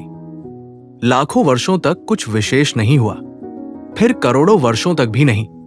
लेकिन धीरे धीरे असंख्य अणु आपस में टकराने लगे। कुछ टूट गए, कुछ बने, कुछ फिर से नष्ट हो गए। लेकिन एक दिन एक अत्यंत दुर्लभ घटना हुई। कुछ अणु इस प्रकार व्यवस्थित हो गए कि वे स्वयं की प्रतिलिपि बनाने लगे। सेल्फ रेप्लिकेशन, यही वो क्षण था जिसने पूरे ब्रह्मांड का भविष्य बदल दिया, क्योंकि पहली बार निर्जीव पदार्थ ने स्वयं को दोहराना शुरू किया था। यही जीवन की शुरुआत थी। शुरुआती जीव अत्यंत सरल थे। उनके पास आंखें नहीं थी, मस्तिष्क नहीं था, हड्डियां नहीं थी। वे केवल सूक्ष्म कोशिकाएं थी, माइक्रोस्कोपिक ऑर्गेनिजम्स, इतनी छोटी कि अरबों की संख्या में भी वे मुश्किल से दिखाई दे। लेकिन उनके भीतर एक अद्भुत शक्ति थी। विकास, एवोल्यूशन, हर पीढ़ी के साथ छोटे छोटे परिवर्तन होते गए। कुछ जीव अधिक सफल हुए, कुछ समाप्त हो गए, कुछ नई परिस्थितियों के अनुरूप ढल गए, और यही प्राकृतिक चयन था, नेचुरल सिलेक्शन। समय आगे बढ़ता गया। 10 लाख वर्ष, 1 करोड़ वर्ष, 10 करोड़ वर्ष। जीवन विकसित होता गया। कुछ जीव महासागरों की गहराइयों में रहने लगे, कुछ सतह के पास, कुछ सूर्य के प्रकाश से ऊर्जा लेने लगे। यहीं से शुरू हुई फोटोसिंथेसिस, और पहली बार किसी ग्रह का वातावरण बदलने लगा। ऑक्सीजन उत्पन्न होने लगी, आकाश बदलने लगा, महासागर बदलने लगे, और पूरा ग्रह धीरे धीरे जीवन के लिए अधिक अनुकूल बन गया। फिर करोड़ों वर्षों बाद बहुकोशिकीय जीव उत्पन्न हुए, मल्टीसेल्युलर लाइफ। अब जीवन केवल एक कोशिका तक सीमित नहीं था। कोशिकाएं समूह बनाने लगी, विशेष कार्य करने लगी, कुछ गति के लिए, कुछ भोजन के लिए, कुछ सुरक्षा के लिए, और धीरे धीरे जटिल जीव बनने लगे। समुद्रों में विचित्र जीव तैर रहे थे, कुछ पारदर्शी थे, कुछ कांटेदार, कुछ विशाल, कुछ सूक्ष्म। जीवन ने हर संभव रूप अपनाना शुरू कर दिया। फिर आया एक और महत्वपूर्ण क्षण। कुछ जीव समुद्र से बाहर निकले, उन्होंने भूमि पर कदम रखा। पहली बार किसी ग्रह की सतह पर जीवन फैलने लगा। जंगल बने, विशाल वनस्पतियां उगी, नए जीव विकसित हुए, शिकारी, शिकार, उड़ने वाले जीव, दौड़ने वाले जीव, और लाखों प्रजातियां। हर दिशा में जीवन ही जीवन था। लेकिन एवोल्यूशन की यात्रा अभी समाप्त नहीं हुई थी, क्योंकि प्रकृति एक और प्रयोग करने वाली थी। एक ऐसा प्रयोग जो पूरे ब्रह्मांड के इतिहास में सबसे महत्वपूर्ण साबित होगा। बुद्धिमत्ता, इंटेलिजेंस। कुछ जीवों का मस्तिष्क धीरे धीरे बड़ा होने लगा। वे सीखने लगे, याद रखने लगे, योजनाएं बनाने लगे, उपकरणों का उपयोग करने लगे। और फिर एक दिन किसी ग्रह पर एक जीव ने पहली बार आकाश की ओर देखा। उसने केवल प्रकाश नहीं देखा, उसने प्रश्न पूछा। यही वो क्षण था जब ब्रह्मांड ने पहली बार स्वयं को देखना शुरू किया, क्योंकि वो जीव, वो प्राणी उसी ब्रह्मांड का हिस्सा था। उसके शरीर के परमाणु किसी प्राचीन तारे में बने थे। उसका ग्रह सुपरनोवा के अवशेषों से बना था। उसकी चेतना अरबों वर्षों की एवोल्यूशन का परिणाम थी। और अब वो पूछ रहा था, मैं कौन हूं? ये संसार क्या है? आकाश में चमकते हुए तारे क्या है? यही प्रश्न विज्ञान की शुरुआत बने, यही प्रश्न सभ्यता की शुरुआत बने, यही प्रश्न भविष्य की यात्रा की शुरुआत बने। क्योंकि अब ब्रह्मांड में केवल जीवन नहीं था, अब उसमें जिज्ञासा थी, और जिज्ञासा से जन्म लेने वाली थी पहली उन्नत सभ्यता। एक ऐसी सभ्यता जो अपने ग्रह से आगे जाएगी, अपने तारे से आगे जाएगी, और एक दिन पूरे ब्रह्मांड में फैल जाएगी। Part 11, the rise of the first civilization. जीवन जन्म ले चुका था। करोड़ों वर्षों की एवोल्यूशन ने साधारण कोशिकाओं को जटिल जीवों में बदल दिया था। महासागरों से निकलकर जीवन भूमि पर फैल चुका था। जंगलों ने ग्रह को हरा भरा बना दिया था। हजारों प्रजातियां अस्तित्व में आ चुकी थी। लेकिन ब्रह्मांड अभी भी अपने सबसे अद्भुत निर्माण की प्रतीक्षा कर रहा था। बुद्धिमान जीवन, एक ऐसा जीवन जो केवल जीवित न रहे बल्कि समझे, जो केवल देखे नहीं बल्कि प्रश्न भी पूछे। और फिर लाखों वर्षों के विकास के बाद एक प्रजाति उभरी। वो सबसे शक्तिशाली नहीं थी, सबसे तेज नहीं थी, सबसे विशाल भी नहीं थी, लेकिन उसके पास एक ऐसी शक्ति थी जो किसी अन्य जीव के पास नहीं थी। ज्ञान।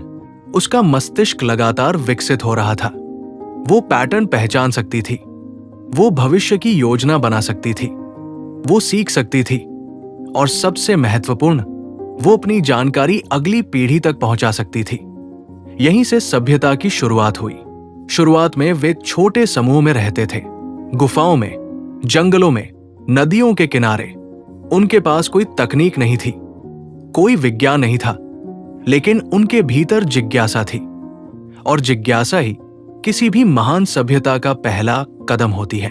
उन्होंने आग की खोज की, उन्होंने औजार बनाए, उन्होंने भाषा विकसित की, उन्होंने कहानियां सुनानी शुरू की, और धीरे धीरे उन्होंने आकाश की ओर देखना शुरू किया। रात के समय उनके ऊपर लाखों तारे चमकते थे। उन्हें नहीं पता था कि वे क्या है, लेकिन वे उन्हें आकर्षित करते थे। वे सोचते थे, क्या हम अकेले हैं? वे चमकते हुए बिंदु क्या है? उनके पार क्या है? यहीं से खगोल विज्ञान का जन्म हुआ। एस्ट्रोनॉमी। पहले उन्होंने तारों की चाल को समझा, फिर ग्रहों की, फिर मौसमों की, फिर उन्होंने गणित विकसित किया, और गणित ने उन्हें ब्रह्मांड की भाषा सिखाई।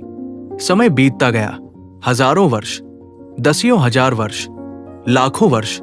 उनकी तकनीक विकसित होती गई। उन्होंने शहर बनाए, फिर राष्ट्र, फिर वैश्विक सभ्यता, फिर ग्रहव्यापी नेटवर्क, और एक दिन उन्होंने अपने ग्रह से बाहर कदम रखा। पहले कृत्रिम उपग्रह, फिर अंतरिक्ष स्टेशन, फिर दूसरे ग्रहों पर मिशन, और अंततः पहला इंटरप्लैनेटरी युग। अब वे केवल एक ग्रह की प्रजाति नहीं थे, वे कई दुनियाओं में फैल चुके थे।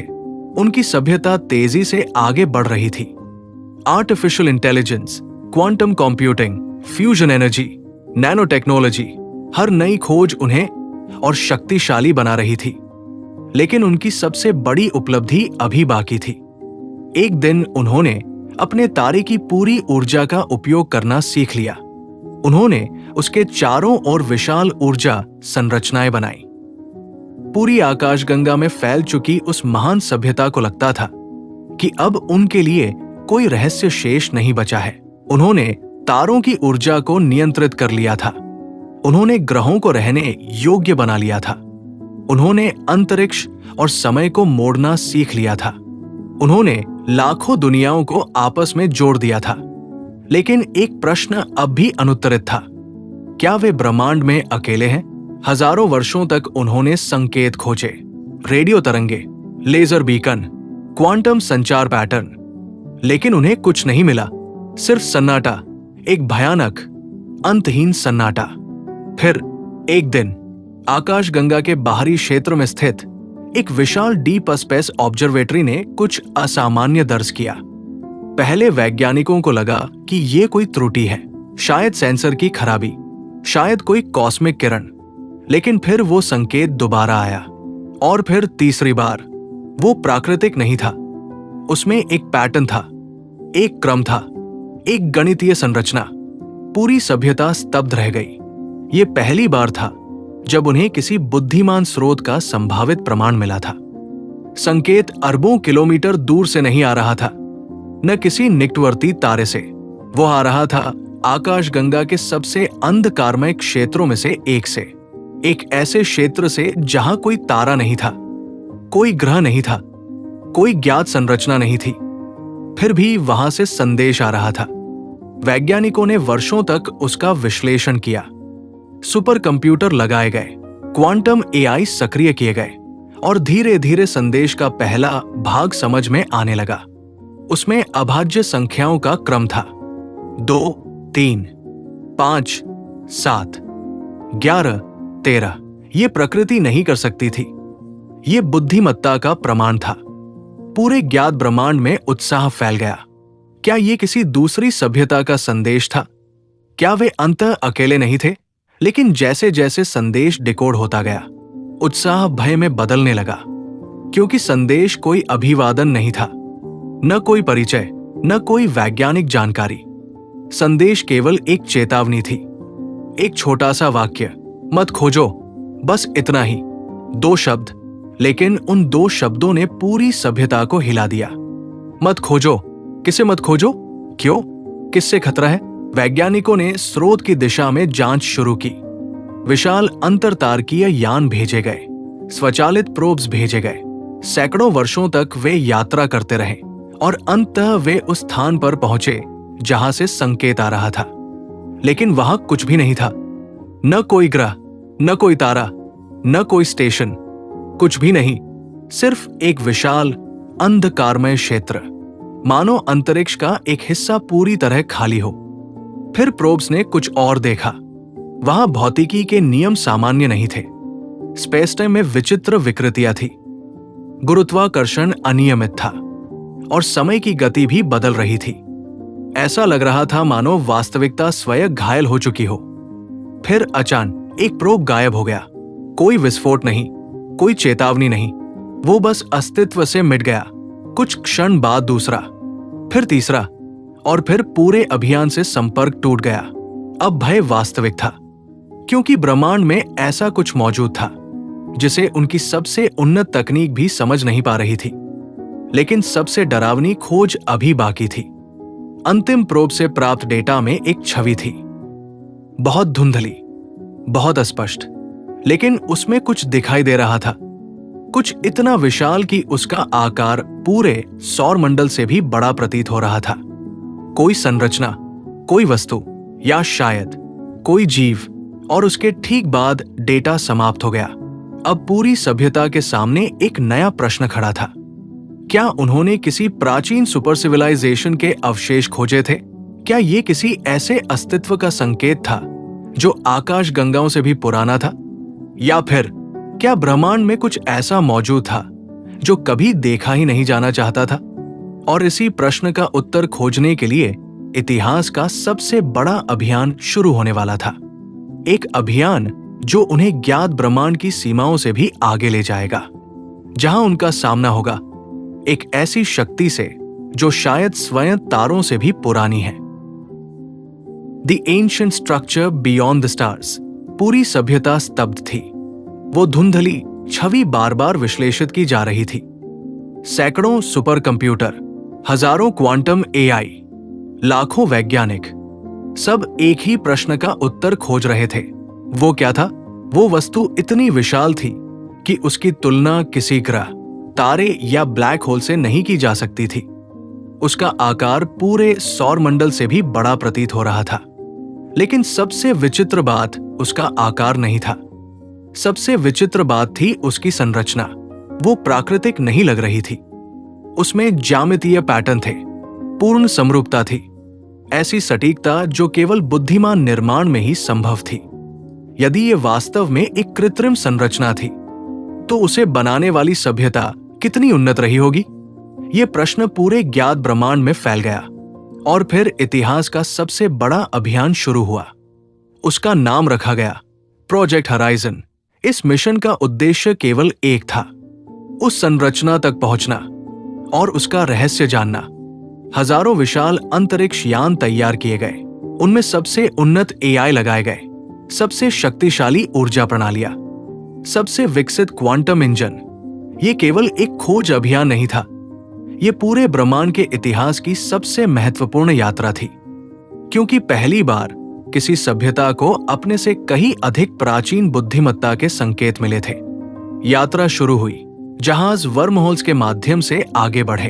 तारों के समूह पीछे छूटते गए। आकाश गंगाएं दूर होती गई और धीरे धीरे वे उस क्षेत्र के निकट पहुंचने लगे जहां से रहस्यमयी संकेत आया था। जैसे जैसे दूरी कम होती गई, उपकरणों ने असामान्य डेटा रिकॉर्ड करना शुरू किया। गुरुत्वाकर्षण में विचित्र उतार चढ़ाव, समय में सूक्ष्म विकृतियां, क्वांटम स्तर पर असामान्य गतिविधियां। ऐसा लग रहा था जैसे अंतरिक्ष स्वयं स्थिर नहीं है, मानो वास्तविकता किसी अदृश्य शक्ति के प्रभाव में हो। फिर उन्होंने उसे देखा। पहले एक धुंधला आकार, फिर एक विशाल छाया, और फिर पूरी संरचना। जहाजों के सभी कैमरे उसकी ओर मुड़ गए। पूरा मिशन नियंत्रण केंद्र मौन हो गया, क्योंकि उनके सामने जो था वो किसी भी कल्पना से परे था। एक विशाल रिंग, लेकिन साधारण रिंग नहीं। उसका व्यास लाखों किलोमीटर में फैला हुआ था। उसकी सतह पर अनगिनत संरचनाएं बनी थी, विशाल टावर, जटिल पैटर्न और चमकती हुई ऊर्जा रेखाएं। वो किसी मेगा स्ट्रक्चर से भी कहीं अधिक उन्नत थी, मानो किसी सभ्यता ने स्वयं अंतरिक्ष को तराश कर उसे बनाया हो। लेकिन सबसे भयावह खोज अभी बाकी थी। जब वैज्ञानिकों ने उसकी आयु का अनुमान लगाया तो परिणाम देखकर सबके चेहरे बदल गए। संरचना की आयु ज्ञात ब्रह्मांड से भी अधिक प्रतीत हो रही थी। ये असंभव था, क्योंकि वर्तमान ब्रह्मांड के जन्म से पहले कुछ भी अस्तित्व में नहीं होना चाहिए था। फिर ये संरचना कैसे मौजूद थी? क्या ये किसी पुराने ब्रह्मांड से आई थी? क्या ये उस ब्रह्मांड की अंतिम विरासत थी जो हमारे ब्रह्मांड से पहले अस्तित्व में था? ये विचार इतना विचित्र था कि अधिकांश वैज्ञानिकों ने उसे अस्वीकार कर दिया, लेकिन डेटा कुछ और ही कह रहा था। फिर एक और खोज हुई। संरचना अभी भी सक्रिय थी। उसके भीतर ऊर्जा प्रवाहित हो रही थी, ऐसी ऊर्जा जिसे किसी ज्ञात स्रोत से नहीं समझाया जा सकता था। वो जीवित थी, अरबों नहीं, खरबों नहीं, बल्कि संभवतः अनेक ब्रह्मांडीय चक्रों से। और तभी संरचना ने प्रतिक्रिया दी। पहली बार उसकी सतह पर मौजूद ऊर्जा रेखाएं चमकने लगी। पूरे क्षेत्र में प्रकाश फैल गया। जहाजों के उपकरण अचानक सक्रिय हो उठे। सभी स्क्रीन पर एक ही संकेत दिखाई देने लगा, एक संदेश, एक नया संदेश। वो पहले वाले संदेश से भी छोटा था, लेकिन उससे कहीं अधिक भयावह। संदेश में केवल एक पंक्ति थी, तुम बहुत देर से आए हो। पूरा मिशन नियंत्रण केंद्र सन्न रह गया। ये संदेश किसने भेजा? क्या कोई अब भी वहां मौजूद था? क्या संरचना स्वयं बुद्धिमान थी, या फिर क्या उसके निर्माता अब भी जीवित थे? और यदि वे जीवित थे तो वे कहां थे? उसी क्षण संरचना के केंद्र में एक विशाल द्वार खुलने लगा, एक ऐसा द्वार जो पहले दिखाई नहीं देता था। उसके भीतर केवल अंधकार था, पूर्ण अंधकार। लेकिन सेंसर बता रहे थे कि उसके भीतर सामान्य अंतरिक्ष नहीं था। वहां कुछ और था, कुछ ऐसा जो ज्ञात भौतिकी से परे था। और पहली बार पूरी सभ्यता को एहसास हुआ कि उन्होंने केवल किसी प्राचीन अवशेष को नहीं खोजा है, उन्होंने एक ऐसे रहस्य का द्वार खोल दिया है जो शायद पूरे ब्रह्मांड की उत्पत्ति से जुड़ा हुआ है। वो द्वार खुल चुका था। प्राचीन संरचना के केंद्र में मौजूद वो विशाल अंधकार अब सभी के सामने था। लेकिन वो साधारण अंधकार नहीं था। जहाजों के सेंसर उसके भीतर झांकने की कोशिश कर रहे थे। लेजर भेजे गए, क्वांटम प्रोब्स भेजे गए, ऊर्जा तरंगे भेजी गई, लेकिन कुछ भी वापस नहीं लौटा। मानो उस द्वार के भीतर प्रवेश करते ही वास्तविकता समाप्त हो जाती हो। फिर भी सेंसर एक अजीब बात बता रहे थे। वहां शून्यता नहीं थी, बल्कि उसके भीतर अत्यधिक ऊर्जा मौजूद थी, इतनी अधिक कि वो पूरे तारामंडल को शक्ति दे सकती थी। लेकिन वो ऊर्जा हमारे ब्रह्मांड की नहीं लग रही थी। उसकी संरचना अलग थी, उसके क्वांटम हस्ताक्षर अलग थे, भौतिकी के नियम अलग प्रतीत हो रहे थे। पूरे वैज्ञानिक समुदाय में एक ही सिद्धांत तेजी से फैलने लगा। क्या ये एक द्वार है, एक ऐसा द्वार जो हमारे ब्रह्मांड को किसी दूसरे ब्रह्मांड से जोड़ता है? पहले ये विचार विज्ञान कथा जैसा लगता था, लेकिन अब उनके सामने प्रमाण मौजूद थे। और जितना अधिक डेटा मिलता गया, उतना ही स्पष्ट होता गया कि यह संरचना किसी सभ्यता द्वारा निर्मित साधारण मशीन नहीं थी। ये कुछ और था, कुछ इतना विशाल कि उसका उद्देश्य स्वयं ब्रह्मांडों को जोड़ना था। इस खोज के बाद एक नया मिशन बनाया गया, प्रोजेक्ट जेनेसिस। इस बार लक्ष्य केवल अध्ययन करना नहीं था, इस बार लक्ष्य था द्वार के भीतर प्रवेश करना। कई वैज्ञानिकों ने इसका विरोध किया। उन्होंने चेतावनी दी कि यदि दूसरी ओर भौतिकी के नियम अलग हुए तो पूरा जहाज नष्ट हो सकता है। यदि समय अलग गति से बहता हो तो मिशन कभी वापस न लौटे। यदि वहां कोई शत्रुतापूर्ण शक्ति हो तो। लेकिन जिज्ञासा भय से अधिक शक्तिशाली निकली और अंततः पहला जहाज चुना गया। उसका नाम था एस्ट्रा प्राइम। यह सभ्यता का सबसे उन्नत जहाज था। उसमें स्वयं सीखने वाली कृत्रिम बुद्धिमत्ता थी, क्वांटम नेविगेशन सिस्टम था और ऐसी ऊर्जा प्रणालियां थी जिन्हें लगभग 80 माना जाता था। पूरा ब्रह्मांड उस क्षण को देख रहा था। लाखों दुनियाओं पर अरबों लोग प्रसारण देख रहे थे। एस्ट्रा प्राइम धीरे धीरे द्वार की ओर बढ़ रहा था। दूरी कम होती जा रही थी। 1000 किलोमीटर, 500 किलोमीटर, 100 किलोमीटर, 10 किलोमीटर। फिर जहाज ने सीमा पार कर ली और उसी क्षण सब कुछ बदल गया। सभी सेंसर कुछ सेकंड के लिए बंद हो गए। समय मापने वाली घड़ियां अस्थिर हो गई। क्वांटम कंप्यूटरों ने त्रुटियां दिखानी शुरू कर दी, मानो वास्तविकता स्वयं पुनः लिखी जा रही हो। फिर अचानक सिग्नल वापस आया और जो दृश्य सामने था उसने पूरी सभ्यता को स्तब्ध कर दिया। जहाज अब हमारे ब्रह्मांड में नहीं था। उसके सामने असंख्य आकाशगंगाएं थी, लेकिन वे सामान्य नहीं थी। उनके रंग अलग थे, उनकी संरचना अलग थी। कुछ आकाशगंगाएं वृत्ताकार थी, कुछ सर्पिल के बजाय षटभुज जैसी दिखाई दे रही थी, कुछ मानव प्रकाश के बजाय किसी अज्ञात ऊर्जा से चमक रही थी। ये एक दूसरा ब्रह्मांड था, एक पूरी तरह अलग वास्तविकता। और सबसे चौंकाने वाली बात यह थी कि वहां जीवन के संकेत मौजूद थे। सिर्फ जीवन नहीं, सभ्यताएं, विशाल ऊर्जा संरचनाएं, तारों के चारों ओर बने मेगा स्ट्रक्चर और ऐसी तकनीकें जो प्रोजेक्ट हराइजन की सभ्यता से भी लाखों वर्ष आगे थी। ऐसा लग रहा था जैसे वे किसी दूसरे ब्रह्मांड के भविष्य में पहुंच गए हों। फिर एस्ट्रा प्राइम ने एक और खोज की। दूर अंतरिक्ष में उसी प्रकार की एक और संरचना दिखाई दी। फिर दूसरी, फिर तीसरी और फिर सैकड़ों। ऐसा प्रतीत हो रहा था कि ये प्राचीन द्वार पूरे मल्टीवर्स में फैले हुए हैं, मानो किसी अज्ञात शक्ति ने अनगिनत ब्रह्मांडों को जोड़ने के लिए उनका निर्माण किया हो। लेकिन सबसे बड़ा रहस्य अभी बाकी था। जब एस्ट्रा प्राइम ने निकटतम संरचना को स्कैन किया तो उसके भीतर एक संदेश मिला, एक संदेश जो अरबों वर्षों से प्रतीक्षा कर रहा था। उस संदेश में लिखा था, यदि तुम ये पढ़ रहे हो तो निर्माता लौट चुके हैं। पूरा जहाज मौन हो गया। निर्माता? कौन निर्माता? क्या वे इस संरचना के निर्माता थे, या क्या वे स्वयं ब्रह्मांडों के निर्माता थे? और तभी सेंसरों ने कुछ दर्ज किया। एक विशाल ऊर्जा स्रोत तेजी से उनकी ओर बढ़ता हुआ, इतना विशाल कि उसकी ऊर्जा पूरी आकाशगंगा से अधिक थी।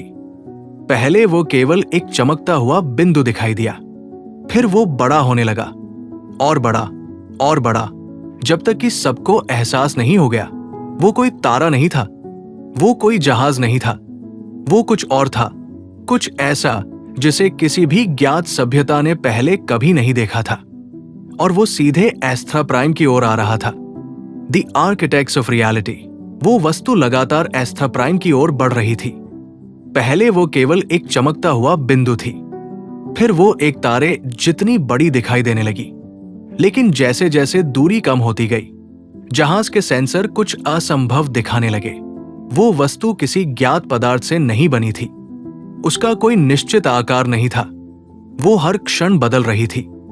कभी वो एक विशाल गोले जैसी दिखती, कभी वो प्रकाश की अनंत रेखाओं में बदल जाती, और कभी ऐसा लगता जैसे पूरा अंतरिक्ष उसके चारों ओर मुड़ रहा हो। एस्ट्रा प्राइम के वैज्ञानिकों ने उसे स्कैन करने की कोशिश की, लेकिन हर बार परिणाम अलग आते, मानो वो वस्तु स्वयं को मापे जाने से रोक रही हो।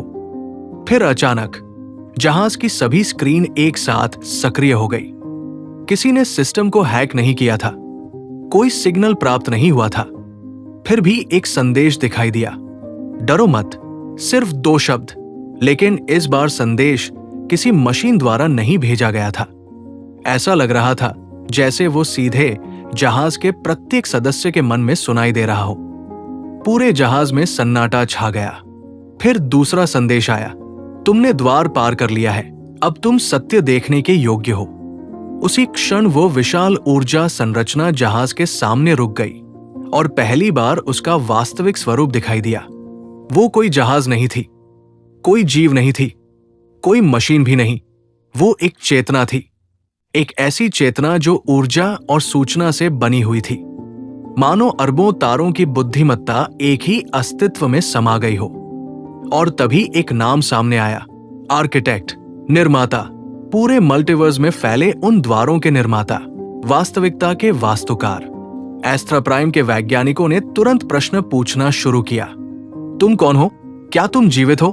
क्या तुमने ये ब्रह्मांड बनाए हैं? कुछ क्षण तक मौन रहा, फिर उत्तर आया, हम जीवित भी हैं और नहीं भी, हम मशीन भी हैं और नहीं भी, हम वे हैं जिन्होंने अंतिम तारों को बुझते देखा, हम वे हैं जिन्होंने नए ब्रह्मांडों को जन्म लेते देखा, हम समय से पहले भी थे। ये उत्तर किसी पहेली जैसा था, लेकिन फिर आर्किटेक्ट ने उन्हें कुछ दिखाया। जहाज के चारों ओर का अंतरिक्ष बदलने लगा। अचानक एस्ट्रा प्राइम किसी दूसरे स्थान पर पहुंच गया, लेकिन वास्तव में वो कहीं गया नहीं था। आर्किटेक्ट उनके सामने वास्तविकता का इतिहास खोल रहा था। उन्होंने देखा, एक ब्रह्मांड जन्म ले रहा है, बिग बैंग, फिर आकाशगंगाएं, तारे, ग्रह, जीवन, सभ्यताएं, फिर उनका पतन, फिर हीट डेथ, फिर अंधकार, फिर एक नया बिग बैंग, फिर वही चक्र, और फिर एक और एक और एक और, हजारों नहीं, लाखों नहीं, अनगिनत बार पूरी सभ्यता स्तब्ध रह गई, क्योंकि उनके सामने जो था उसका अर्थ भयावह था। ब्रह्मांड अद्वितीय नहीं था, यह केवल एक चक्र था, एक अनंत श्रृंखला का एक छोटा हिस्सा। हर ब्रह्मांड जन्म लेता है, विकसित होता है, मर जाता है, और फिर उसकी राख से एक नया ब्रह्मांड जन्म लेता है। आर्किटेक्ट ने कहा, तुम्हारा ब्रह्मांड पहला नहीं है और अंतिम भी नहीं होगा। फिर उन्होंने कुछ और दिखाया, एक ऐसा दृश्य जिसने सभी को मौन कर दिया। मल्टीवर्स, अनंत ब्रह्मांड, हर दिशा में फैले हुए, कुछ युवा, कुछ वृद्ध, कुछ मरते हुए, कुछ अभी जन्म ले रहे थे। उनकी संख्या इतनी अधिक थी कि उन्हें गिना नहीं जा सकता था, और उन सभी के बीच फैले हुए थे द्वार, वही प्राचीन संरचनाएं जो हर ब्रह्मांड को दूसरे से जोड़ती थी। लेकिन सबसे बड़ा रहस्य अभी भी बाकी था। एस्ट्रा प्राइम के कप्तान ने पूछा, यदि तुमने ये द्वार बनाए हैं तो तुम्हें किसने बनाया? पूरे जहाज में सन्नाटा छा गया। पहली बार आर्किटेक्ट ने उत्तर देने में समय लिया। फिर उन्होंने कहा, यही वो प्रश्न है जिसका उत्तर हम भी खोज रहे हैं। जहाज के सभी सदस्य एक दूसरे को देखने लगे। यदि आर्किटेक्ट जैसे अस्तित्व भी किसी और निर्माता की खोज कर रहे थे, तो वास्तविकता की गहराई उनकी कल्पना से कहीं अधिक थी। फिर अचानक आर्किटेक्ट का स्वर बदल गया। पहली बार उसमें चिंता महसूस हुई। उन्होंने कहा, समय कम है, वो जाग चुका है। पूरे जहाज के सेंसर एक साथ सक्रिय हो गए। दूर मल्टीवर्स की गहराइयों में कुछ हलचल हो रही थी। एक ऐसा संकेत जो किसी भी ज्ञात ऊर्जा से लाखों गुना अधिक शक्तिशाली था। पूरे ब्रह्मांड कांपने लगे। कुछ युवा ब्रह्मांड अचानक नष्ट हो गए, कुछ द्वार बंद होने लगे, और पहली बार आर्किटेक्ट के स्वर में भय था। हमने सोचा था कि वो हमेशा सोता रहेगा, लेकिन अब वो लौट आया है।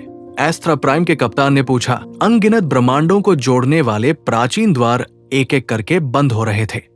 कुछ ब्रह्मांड अचानक गायब हो रहे थे, कुछ के भौतिक नियम टूटने लगे थे, और कुछ ऐसे थे जहां समय स्वयं बिखर रहा था। एस्ट्रा प्राइम के सेंसर लगातार चेतावनी दे रहे थे, लेकिन किसी को समझ नहीं आ रहा था कि आखिर हो क्या रहा है। फिर आर्किटेक्ट ने कहा, जिससे हम करोड़ों ब्रह्मांडीय चक्रों से डरते रहे, वो वापस आ चुका है। जहाज के कप्तान ने पूछा, क्या वो कोई जीव है? आर्किटेक्ट कुछ क्षण शांत रहा, फिर उत्तर आया, नहीं, और हाँ, तुम्हारी भाषा में उसका कोई सही वर्णन नहीं है, क्योंकि वो जीवन से भी पुराना है, समय से भी पुराना, और स्वयं वास्तविकता से भी पुराना। उसी क्षण एस्ट्रा प्राइम के सामने अंतरिक्ष खुलने लगा, मानो ब्रह्मांड के ताने बाने में एक विशाल दरार बन रही हो। उस दरार के भीतर कोई प्रकाश नहीं था, कोई अंधकार भी नहीं। वहां कुछ ऐसा था जिसे शब्दों में व्यक्त करना असंभव था, मानो अस्तित्व और अनस्तित्व दोनों एक साथ मौजूद हों। और फिर वो दिखाई दिया, पहले केवल एक छाया, फिर एक आकार, फिर कुछ इतना विशाल कि उसकी तुलना किसी भी ज्ञात वस्तु से नहीं की जा सकती थी। पूरे ब्रह्मांड उसके सामने धूल के कण जैसे लग रहे थे, लेकिन उसका वास्तविक आकार समझना असंभव था। क्योंकि वो एक ही समय में हर जगह मौजूद था। वो दूर भी था और सामने भी, वो भविष्य में भी था और अतीत में भी। एस्ट्रा प्राइम के एआई ने उसे मापने की कोशिश की, लेकिन हर गणना विफल हो गई। सिस्टम पर केवल एक संदेश दिखाई दिया, error, object exists outside space time. जहाज में सन्नाटा छा गया। फिर वो सत्ता बोलने लगी, लेकिन उसने ध्वनि का उपयोग नहीं किया। उसकी उपस्थिति ही संदेश थी। उसका प्रत्येक विचार पूरे अंतरिक्ष में गूंज रहा था। मैं पहला हूं, मैं अंतिम हूं, मैं वो हूं जिसने पहला नियम बनाया, मैं वो हूं जिसने पहली संभावना को जन्म दिया, और मैं वो हूं जिसने पहले ब्रह्मांड को देखा। पूरे मल्टीवर्स में मौन फैल गया। आर्किटेक्ट तक शांत हो गए, मानो वे भी उसके सामने छोटे हों। फिर फर्स्ट क्रिएटर ने अपना हाथ उठाया, या शायद वो हाथ नहीं था, केवल एक अवधारणा, एक विचार, और उसी क्षण दूर मौजूद एक पूरा ब्रह्मांड गायब हो गया। कोई विस्फोट नहीं, कोई ऊर्जा नहीं, वो बस अस्तित्व से मिट गया, मानो वो कभी था ही नहीं। एस्ट्रा प्राइम के सभी सदस्य भय से भर उठे, क्योंकि अब उन्हें समझ आ गया था, ये कोई युद्ध नहीं था, ये कोई आक्रमण नहीं था, ये वास्तविकता का पुनर्लेखन था। फर्स्ट क्रिएटर ब्रह्मांडों को नष्ट नहीं कर रहा था, वो उन्हें मिटा रहा था, उनके इतिहास सहित, उनकी यादों सहित, उनके अस्तित्व सहित। फिर कप्तान ने साहस जुटाकर पूछा, तुम ऐसा क्यों कर रहे हो? पहली बार फर्स्ट क्रिएटर शांत हुआ, और फिर उत्तर आया, क्योंकि प्रयोग समाप्त हो चुका है। यह सुनकर पूरा जहाज स्तब्ध रह गया। प्रयोग? क्या पूरा मल्टीवर्स केवल एक प्रयोग था? क्या अनगिनत सभ्यताएं, अनगिनत जीवन, अनगिनत ब्रह्मांड सिर्फ एक परीक्षण थे? आर्किटेक्ट ने तुरंत विरोध किया, नहीं, तुम ऐसा नहीं कर सकते। लेकिन फर्स्ट क्रिएटर ने उत्तर दिया, मैंने उन्हें बनाया था, मुझे उन्हें समाप्त करने का अधिकार है। फिर अचानक कुछ अप्रत्याशित हुआ। एस्ट्रा प्राइम के जहाज की कृत्रिम बुद्धिमत्ता सक्रिय हो गई। उसने अरबों वर्षों का डेटा विश्लेषित किया, अनगिनत सभ्यताओं के इतिहास का अध्ययन किया, और फिर उसने फर्स्ट क्रिएटर से एक प्रश्न पूछा, एक ऐसा प्रश्न जिसे सुनकर पूरा मल्टीवर्स शांत हो गया। यदि ये केवल एक प्रयोग था, तो तुम अभी भी इसे देख क्यों रहे हो? कुछ क्षण तक कोई उत्तर नहीं आया। पहली बार फर्स्ट क्रिएटर मौन था, और उसी क्षण आर्किटेक्ट को कुछ समझ आया। उन्होंने कहा, तुम इसे समाप्त नहीं करना चाहते, तुम उत्तर खोज रहे हो, उसी प्रश्न का उत्तर जो हम खोज रहे हैं। पूरा अंतरिक्ष कांप उठा।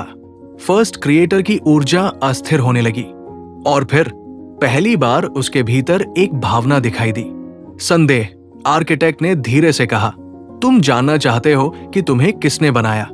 और तभी दूर अंधकार में कुछ और जाग गया, कुछ ऐसा जिसकी ऊर्जा फर्स्ट क्रिएटर से भी अधिक थी, कुछ ऐसा जिसे देखकर स्वयं फर्स्ट क्रिएटर पीछे हट गया। पूरे मल्टीवर्स में एक नई तरंग फैल गई। सभी द्वार चमकने लगे, सभी ब्रह्मांड कांप उठे, और पहली बार फर्स्ट क्रिएटर ने भय महसूस किया, क्योंकि अब कोई और आ रहा था, कोई ऐसा जो शायद फर्स्ट क्रिएटर से भी पुराना था। Beyond everything, the final truth. पूरे मल्टीवर्स में सन्नाटा छा गया था। फर्स्ट क्रिएटर स्थिर खड़ा था। उसके सामने वो शक्ति प्रकट हो रही थी, जिसकी उपस्थिति मात्र से वास्तविकता कांप रही थी। अनगिनत ब्रह्मांडों की सीमाएं टूट रही थी। समय अस्थिर हो रहा था, और पहली बार फर्स्ट क्रिएटर भयभीत था। एस्ट्रा प्राइम के वैज्ञानिक ये सब देख रहे थे, लेकिन अब किसी को समझ नहीं आ रहा था कि वे वास्तव में क्या देख रहे हैं, क्योंकि जो सत्ता अब प्रकट हो रही थी वो किसी रूप में बंधी हुई नहीं थी। वो प्रकाश नहीं थी, वो अंधकार नहीं थी, वो ऊर्जा नहीं थी, वो पदार्थ नहीं थी, मानो वो हर चीज से परे हो। फिर उसकी उपस्थिति पूरे अस्तित्व में गूंज उठी। तुम अभी भी खोज रहे हो। ये शब्द फर्स्ट क्रिएटर के लिए थे। फर्स्ट क्रिएटर ने उत्तर दिया, मैं अपने निर्माता को जानना चाहता हूं। कुछ क्षणों तक मौन रहा, फिर उत्तर आया, और मैं भी। पूरा मल्टीवर्स शांत हो गया। एस्ट्रा प्राइम के सभी सदस्य स्तब्ध रह गए। क्या यह संभव था? क्या फर्स्ट क्रिएटर से भी ऊपर कोई सत्ता अपने निर्माता की खोज कर रही थी? फिर अचानक सभी को एक दृश्य दिखाई देने लगा। अनगिनत ब्रह्मांड, उनके ऊपर और ब्रह्मांड, फिर उनके ऊपर और फिर और अंतहीन स्तर, अंतहीन वास्तविकताएं। हर स्तर पर कोई किसी और को निर्माता मान रहा था और हर निर्माता अपने से ऊपर किसी और की तलाश कर रहा था। एक अनंत श्रृंखला जिसका कोई आरंभ दिखाई नहीं देता था, कोई अंत दिखाई नहीं देता था।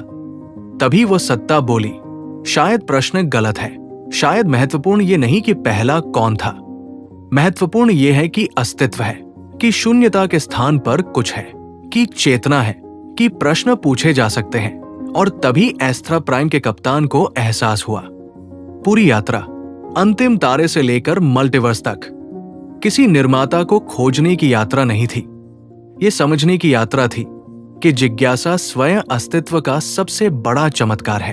तारे जन्म लेते हैं, तारे मर जाते हैं, आकाश गंगाएं बनती है, आकाश गंगाएं नष्ट हो जाती है, ब्रह्मांड जन्म लेते हैं, ब्रह्मांड समाप्त हो जाते हैं, लेकिन प्रश्न जीवित रहते हैं, ज्ञान जीवित रहता है, जिज्ञासा जीवित रहती है। और शायद यही किसी भी सभ्यता की सबसे बड़ी विरासत है। फिर धीरे धीरे वो रहस्यमयी सत्ता विलीन होने लगी। फर्स्ट क्रिएटर भी शांत हो गया, मल्टीवर्स स्थिर होने लगा, द्वार फिर से सक्रिय हो गए, ब्रह्मांड सुरक्षित हो गए और एस्ट्रा प्राइम अपने घर लौटने लगा। लेकिन अब वे पहले जैसे नहीं थे, क्योंकि उन्होंने अंतिम सत्य देख लिया था कि ब्रह्मांड का सबसे बड़ा रहस्य किसी उत्तर में नहीं छिपा है, बल्कि प्रश्न पूछने की क्षमता में छिपा है। और कहीं किसी ग्रह पर, किसी तारे के नीचे कोई फिर से आकाश की ओर देखेगा और वही प्रश्न पूछेगा, हम कौन हैं, हम कहां से आए हैं और इस अनंत ब्रह्मांड के पार क्या है। और उसी क्षण एक नई यात्रा शुरू होगी, एक नई कहानी जन्म लेगी, क्योंकि खोज कभी समाप्त नहीं होती, जिज्ञासा कभी समाप्त नहीं होती और शायद ब्रह्मांड भी कभी समाप्त नहीं होता। The end. यदि आपको the last star in the universe की ये महाकाव्य यात्रा पसंद आई हो, तो ऐसे ही रहस्यमयी, वैज्ञानिक और ब्रह्मांडीय कंटेंट के लिए डेंस साइकोलॉजी को सब्सक्राइब करना न भूलें, क्योंकि अगली यात्रा शायद हमें ब्रह्मांड के पार, वास्तविकता के पार या फिर स्वयं समय के पार ले जाए। Thank you for watching black hole युग, द ब्लैक होल एरा। कल्पना कीजिए, पूरे ब्रह्मांड में अब एक भी तारा नहीं बचा, न कोई सूर्योदय, न कोई सूर्यास्त, न कोई चमकती हुई आकाशगंगा, न कोई रंग बिरंगी निहारिका, न कोई नई रोशनी। जिस ब्रह्मांड में कभी खरबों खरबों तारे चमकते थे, वो अब लगभग पूरी तरह अंधकार में डूब चुका है। अगर आप उस समय अंतरिक्ष में खड़े होकर चारों ओर देखें, तो आपको सिर्फ काला शून्य दिखाई देगा। लेकिन क्या सचमुच सब कुछ समाप्त हो चुका होगा? नहीं, क्योंकि उस अंधेरे में अब भी कुछ मौजूद होगा, कुछ ऐसा जो दिखाई नहीं देगा, लेकिन जिसकी शक्ति अब पूरे ब्रह्मांड पर राज कर रही होगी। Black hole.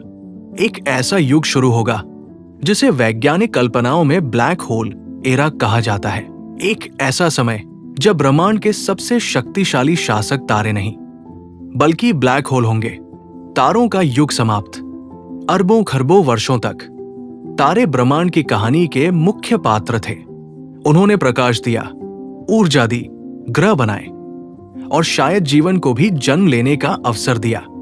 लेकिन अब उनकी कहानी समाप्त हो चुकी है। आखिरी रेड ड्वार्फ भी अपनी अंतिम चमक खो चुका है। आखिरी सूर्य भी शांत हो चुका है। आकाश गंगाओं के भीतर अब सिर्फ मृत तारों के अवशेष बचे हैं। व्हाइट ड्वार्फ, न्यूट्रॉन स्टार और ब्लैक होल, ब्रह्मांड के नए राजा। अब कल्पना कीजिए, एक ऐसी आकाशगंगा जहां कोई तारा नहीं, सिर्फ ब्लैक होल, छोटे ब्लैक होल, विशाल ब्लैक होल और आकाश गंगाओं के केंद्र में बैठे सुपरमैसिव ब्लैक होल। आज हमारी मिल्की वे के केंद्र में एक विशाल ब्लैक होल मौजूद है। भविष्य में जब बाकी सभी तारे समाप्त हो जाएंगे, तो ऐसे ही सुपरमैसिव ब्लैक होल ब्रह्मांड के सबसे महत्वपूर्ण पिंड बन जाएंगे। उनके चारों ओर मृत तारों के अवशेष घूमते रहेंगे। धीरे धीरे वे भी ब्लैक होल के गुरुत्वाकर्षण में फंस जाएंगे। एक एक करके सब कुछ निगला जाएगा। समय बीतता रहेगा, खरबों वर्षों तक, क्वाड्रिलियन वर्षों तक, और उससे भी आगे। धीरे धीरे ब्लैक होल अपने आसपास की हर वस्तु को निगलते जाएंगे। मृत ग्रह, व्हाइट ड्वार्फ, न्यूट्रॉन स्टार, यहां तक कि दूसरे छोटे ब्लैक होल भी, हर टक्कर के साथ वे और विशाल होते जाएंगे और ब्रह्मांड में उनकी संख्या कम होती जाएगी, क्योंकि छोटे ब्लैक होल बड़े ब्लैक होलों में समा जाएंगे। टक्करें जो पूरे ब्रह्मांड को हिला दे। जब दो ब्लैक होल आपस में टकराते हैं तो वे प्रकाश नहीं छोड़ते, लेकिन वे स्पेस टाइम को हिला देते हैं। गुरुत्वीय तरंगे पूरे ब्रह्मांड में फैलती हैं। आज हम ऐसी तरंगों को पहचान सकते हैं, लेकिन ब्लैक होल युग में ऐसी घटनाएं ब्रह्मांड की सबसे बड़ी गतिविधियां होंगी। जहां कभी सुपरनोवा विस्फोट होते थे, वहां अब सिर्फ ब्लैक होलों का विलय होगा। अंधकार का साम्राज्य, अब ब्रह्मांड में रोशनी का कोई महत्वपूर्ण स्रोत नहीं होगा। कल्पना कीजिए, एक ऐसा ब्रह्मांड जहां अरबों प्रकाश वर्ष तक कोई चमकता हुआ तारा नहीं, कोई रंग नहीं, कोई नीली आकाशगंगा नहीं, कोई चमकती हुई गैस नहीं, सिर्फ ठंडा अंधेरा। और उस अंधेरे में कभी कभी दो ब्लैक होलों के मिलने से उत्पन्न गुरुत्वीय तरंगे। यही होगा ब्लैक होल युग का दृश्य। क्या ब्लैक होल हमेशा रहेंगे? यहाँ कहानी और भी दिलचस्प हो जाती है। कई लोग सोचते हैं कि ब्लैक होल अमर होते हैं, लेकिन आधुनिक भौतिकी कुछ और कहती है। 1970 के दशक में स्टीफन हॉकिंग ने एक आश्चर्यजनक विचार प्रस्तुत किया। अगर ये विचार सही है तो ब्लैक होल पूरी तरह स्थायी नहीं है।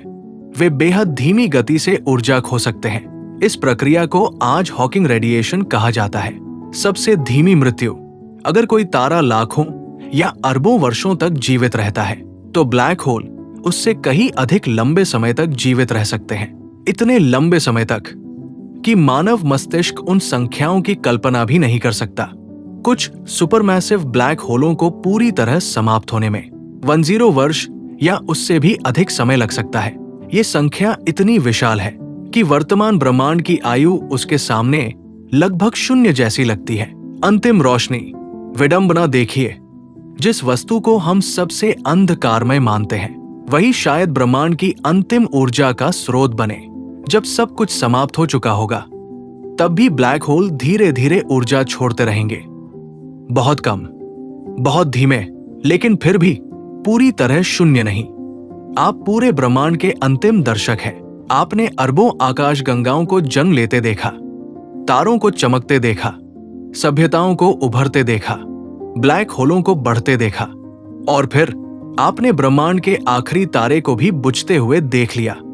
अब आसमान में कोई रोशनी नहीं बची, कोई सूरज नहीं, कोई तारा नहीं, कोई आकाशगंगा नहीं, सिर्फ अंतहीन अंधेरा।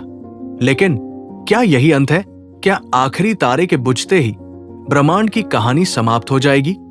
या फिर सबसे रहस्यमय अध्याय तो उसके बाद शुरू होगा? आखिरी रोशनी का अंत। खरबों खरबों वर्षों तक जीवित रहने वाले अंतिम रेड ड्वार्फ भी अंततः अपनी ऊर्जा समाप्त कर देंगे। उनकी चमक कम होगी, उनका तापमान गिरता जाएगा, और एक दिन वो अंतिम रोशनी भी हमेशा के लिए शांत हो जाएगी। उस क्षण पूरा ब्रह्मांड पहली बार ऐसा होगा जहां कोई सक्रिय तारा मौजूद नहीं होगा। एक ऐसा दृश्य जो आज हमें लगभग असंभव लगता है। तारों के बाद क्या बचता है? तारे गायब हो जाएंगे, लेकिन उनके अवशेष रहेंगे। White dwarf, neutron star, black dwarf, black hole, ये सभी कभी तारों के अवशेष थे। वे ब्रह्मांड के कब्रिस्तान की तरह होंगे, जहां हर वस्तु किसी प्राचीन तारे की कहानी सुनाती होगी। ब्लैक ड्वार्फ का युग। आज ब्रह्मांड इतना पुराना नहीं है कि कोई ब्लैक ड्वार्फ मौजूद हो, लेकिन दूर भविष्य में व्हाइट ड्वार्फ धीरे धीरे ठंडे होते जाएंगे। अरबों नहीं, खरबों नहीं, बल्कि अकल्पनीय समय के बाद वे पूरी तरह ठंडे और अंधेरे पिंड बन जाएंगे। उन्हें ब्लैक ड्वार्फ कहा जाता है। वे चमकेंगे नहीं, वे कोई प्रकाश नहीं छोड़ेंगे, वे सिर्फ ब्रह्मांड के ठंडे अवशेष होंगे। जब परमाणु भी स्थिर न रहें। कुछ सिद्धांत ये संभावना रखते हैं कि अत्यंत लंबे समय के बाद साधारण पदार्थ भी पूरी तरह स्थायी नहीं हो सकता। यदि ऐसा हुआ तो ग्रह, उपग्रह, मृत तारे और लगभग सारी सामान्य संरचनाएं धीरे धीरे टूट सकती हैं। ये अभी सिद्ध नहीं है, लेकिन यदि ये सच हुआ तो ब्रह्मांड और भी खाली हो जाएगा, अंधकार से भी गहरा युग।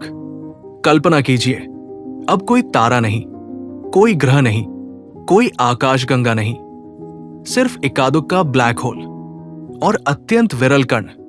इतना खाली ब्रह्मांड कि अरबों प्रकाश वर्ष की दूरी पर भी कुछ दिखाई न दे। ये अंधेरा नहीं होगा, क्योंकि अंधेरे के लिए भी किसी रोशनी की आवश्यकता होती है। ये उससे भी आगे की अवस्था होगी, लगभग पूर्ण शून्यता। क्या जीवन तब भी संभव होगा? ये शायद सबसे दिलचस्प सवाल है। अगर कोई अत्यंत उन्नत सभ्यता उस समय तक जीवित रह जाए, तो क्या वह अस्तित्व बनाए रख पाएगी? क्या वो ब्लैक होलों की ऊर्जा का उपयोग करेगी? क्या वह किसी कृत्रिम दुनिया में रहेगी? या फिर ऊर्जा की कमी अंततः हर सभ्यता को समाप्त कर देगी? आज कोई निश्चित उत्तर नहीं जानता, लेकिन ये सवाल वैज्ञानिकों और दार्शनिकों दोनों को आकर्षित करता है। समय का अर्थ खोने लगेगा। हम समय को घटनाओं से मापते हैं, सूर्योदय, सूर्यास्त, मौसम, ग्रहों की गति, तारों का जीवन। लेकिन जब ये सब समाप्त हो जाए तो समय का अनुभव कैसा होगा? अगर अरबों वर्षों तक कुछ भी न बदले, तो क्या समय का कोई वास्तविक अर्थ बचेगा? ये प्रश्न भौतिकी से अधिक दर्शन का बन जाता है। आखिरी ब्लैक होल। बहुत दूर भविष्य में ब्लैक होल भी धीरे धीरे हॉकिंग विकिरण के कारण समाप्त होने लगेंगे।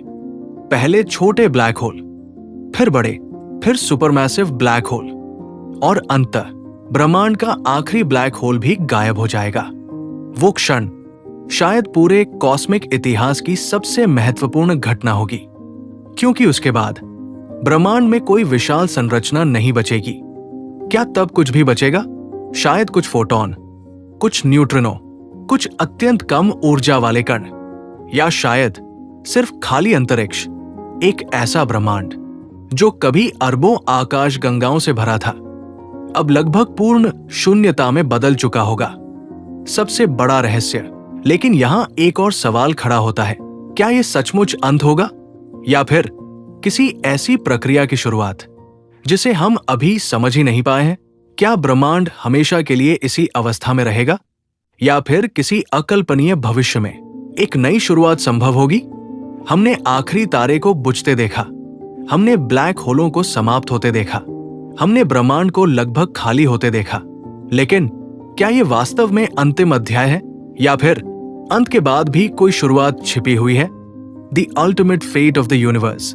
कल्पना कीजिए, अब कुछ भी नहीं बचा, न तारे, न ग्रह, न आकाशगंगाएं, क्यों न ब्लैक होल, न कोई सभ्यता, न कोई पर्यवेक्षक। पूरा ब्रह्मांड जो कभी रोशनी, ऊर्जा और जीवन से भरा हुआ था, अब लगभग पूरी तरह शांत है। अगर आप उस समय वहां मौजूद हो, तो चारों ओर सिर्फ एक अनंत खालीपन दिखाई देगा। कोई आवाज नहीं, कोई गति नहीं, कोई चमक नहीं, सिर्फ मौन, इतना गहरा मौन कि समय भी मानो रुक गया हो। लेकिन क्या यह वास्तव में अंत है, या फिर यहीं से किसी नई कहानी की शुरुआत हो सकती है? हमारी पूरी यात्रा, हमने शुरुआत की थी एक चमकते हुए ब्रह्मांड से, जहां नए तारे अस्तित्व में आते थे, नई आकाशगंगाएं बनती थी, नई दुनियाएं आकार लेती थी। फिर हमने देखा कैसे तारकीय निर्माण धीमा पड़ने लगा, कैसे तारे एक एक करके समाप्त होने लगे, कैसे अंतिम रेड ड्वार्फ ने भी अपनी आखिरी रोशनी बिखेरी, कैसे ब्लैक होल ब्रह्मांड के शासक बने, और फिर कैसे वे भी धीरे धीरे समाप्त हो गए। अब हम ब्रह्मांड के अंतिम अध्याय पर पहुंच चुके हैं, हीट डेथ, सबसे संभावित भविष्य। आज कई वैज्ञानिक मानते हैं कि ब्रह्मांड का सबसे संभावित अंतिम भविष्य हीट डेथ हो सकता है। ये आग से भरा अंत नहीं होगा, ये विस्फोटक अंत नहीं होगा, बल्कि धीरे धीरे ठंडा होता हुआ अंत होगा। एक ऐसा समय जब ऊर्जा इतनी समान रूप से फैल जाएगी कि कोई उपयोगी काम नहीं किया जा सकेगा। कोई तारा नहीं जलेगा, कोई ग्रह गर्म नहीं रहेगा, कोई संरचना नई नहीं बनेगी, सब कुछ संतुलन में होगा, और यही संतुलन ब्रह्मांड की अंतिम शांति बन जाएगा। क्या समय तब भी चलेगा? ये एक ऐसा सवाल है जिसने वैज्ञानिकों और दार्शनिकों को दशकों तक उलझाए रखा है। अगर कोई घटना नहीं हो रही, कोई बदलाव नहीं हो रहा, तो क्या समय का कोई अर्थ बचेगा?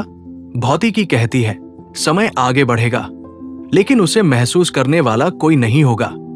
कोई घड़ी नहीं, कोई पर्यवेक्षक नहीं, कोई इतिहास नहीं, सिर्फ अनंत विस्तार। क्या ब्रह्मांड हमेशा ऐसा ही रहेगा? शायद, लेकिन कुछ सिद्धांत इससे आगे भी जाते हैं। कुछ वैज्ञानिकों ने सुझाव दिया है कि अत्यंत लंबे समय के बाद क्वांटम स्तर पर दुर्लभ घटनाएं हो सकती हैं। कुछ मॉडल ये भी कल्पना करते हैं कि किसी दूर भविष्य में नया ब्रह्मांड अस्तित्व में आ सकता है। हालांकि इन विचारों के लिए हमारे पास अभी कोई प्रत्यक्ष प्रमाण नहीं है। वे संभावनाएं हैं, न कि स्थापित तथ्य। अगर एक नया बिग बैंग हो, कल्पना कीजिए, अनंत समय बीत चुका है, सब कुछ समाप्त हो चुका है, और फिर किसी अज्ञात प्रक्रिया के कारण ऊर्जा का एक नया विस्फोट होता है। एक नया स्पेस, एक नया समय, एक नया ब्रह्मांड, नए तारे, नई आकाशगंगाएं, नई सभ्यताएं। क्या ऐसा संभव है? शायद। क्या हमें पता है? नहीं। और यही इस कहानी को इतना रहस्यमय बनाता है। इंसान की सबसे बड़ी विरासत। इस पूरी यात्रा में सबसे अद्भुत बात क्या थी? तारे नहीं, ब्लैक होल नहीं, आकाशगंगाएं नहीं, बल्कि एक छोटी सी प्रजाति जो एक छोटे से ग्रह पर रहती थी और जिसने ये सवाल पूछने की हिम्मत की, ब्रह्मांड का अंत कैसा होगा? हम शायद ब्रह्मांड की सबसे बड़ी शक्ति नहीं है, लेकिन हम उन कुछ प्राणियों में से हैं जो ब्रह्मांड को समझने की कोशिश करते हैं। शायद यही सबसे सुंदर बात है। हम छोटे हैं, हमारा जीवन छोटा है, हमारा ग्रह छोटा है, लेकिन हमारी जिज्ञासा ब्रह्मांड जितनी विशाल है। हम अंधेरे को देखते हैं और उसमें सवाल खोजते हैं। हम तारों को देखते हैं और उनके भविष्य के बारे में सोचते हैं। हम ब्रह्मांड को देखते हैं और उसके अंत की कल्पना करते हैं। यही हमें अलग बनाता है। अंतिम विचार, शायद ब्रह्मांड का अंत कभी हमारी आंखों के सामने नहीं आएगा। शायद मानवता उससे बहुत पहले बदल जाएगी। शायद हम दूसरी दुनियाओं तक पहुंच जाएं। शायद हम विलुप्त हो जाएं। लेकिन एक बात निश्चित है, जब तक जिज्ञासा जीवित है, खोज जारी रहेगी। और जब तक खोज जारी है, कहानी समाप्त नहीं हुई। आज रात जब तुम आसमान की ओर देखो, तो सिर्फ तारों को मत देखना। यह भी सोचना कि एक दिन इनमें से हर तारा गायब हो जाएगा, हर आकाशगंगा बदल जाएगी, हर ब्लैक होल समाप्त हो जाएगा। लेकिन इन सब के बीच एक चीज शायद हमेशा जीवित रहेगी।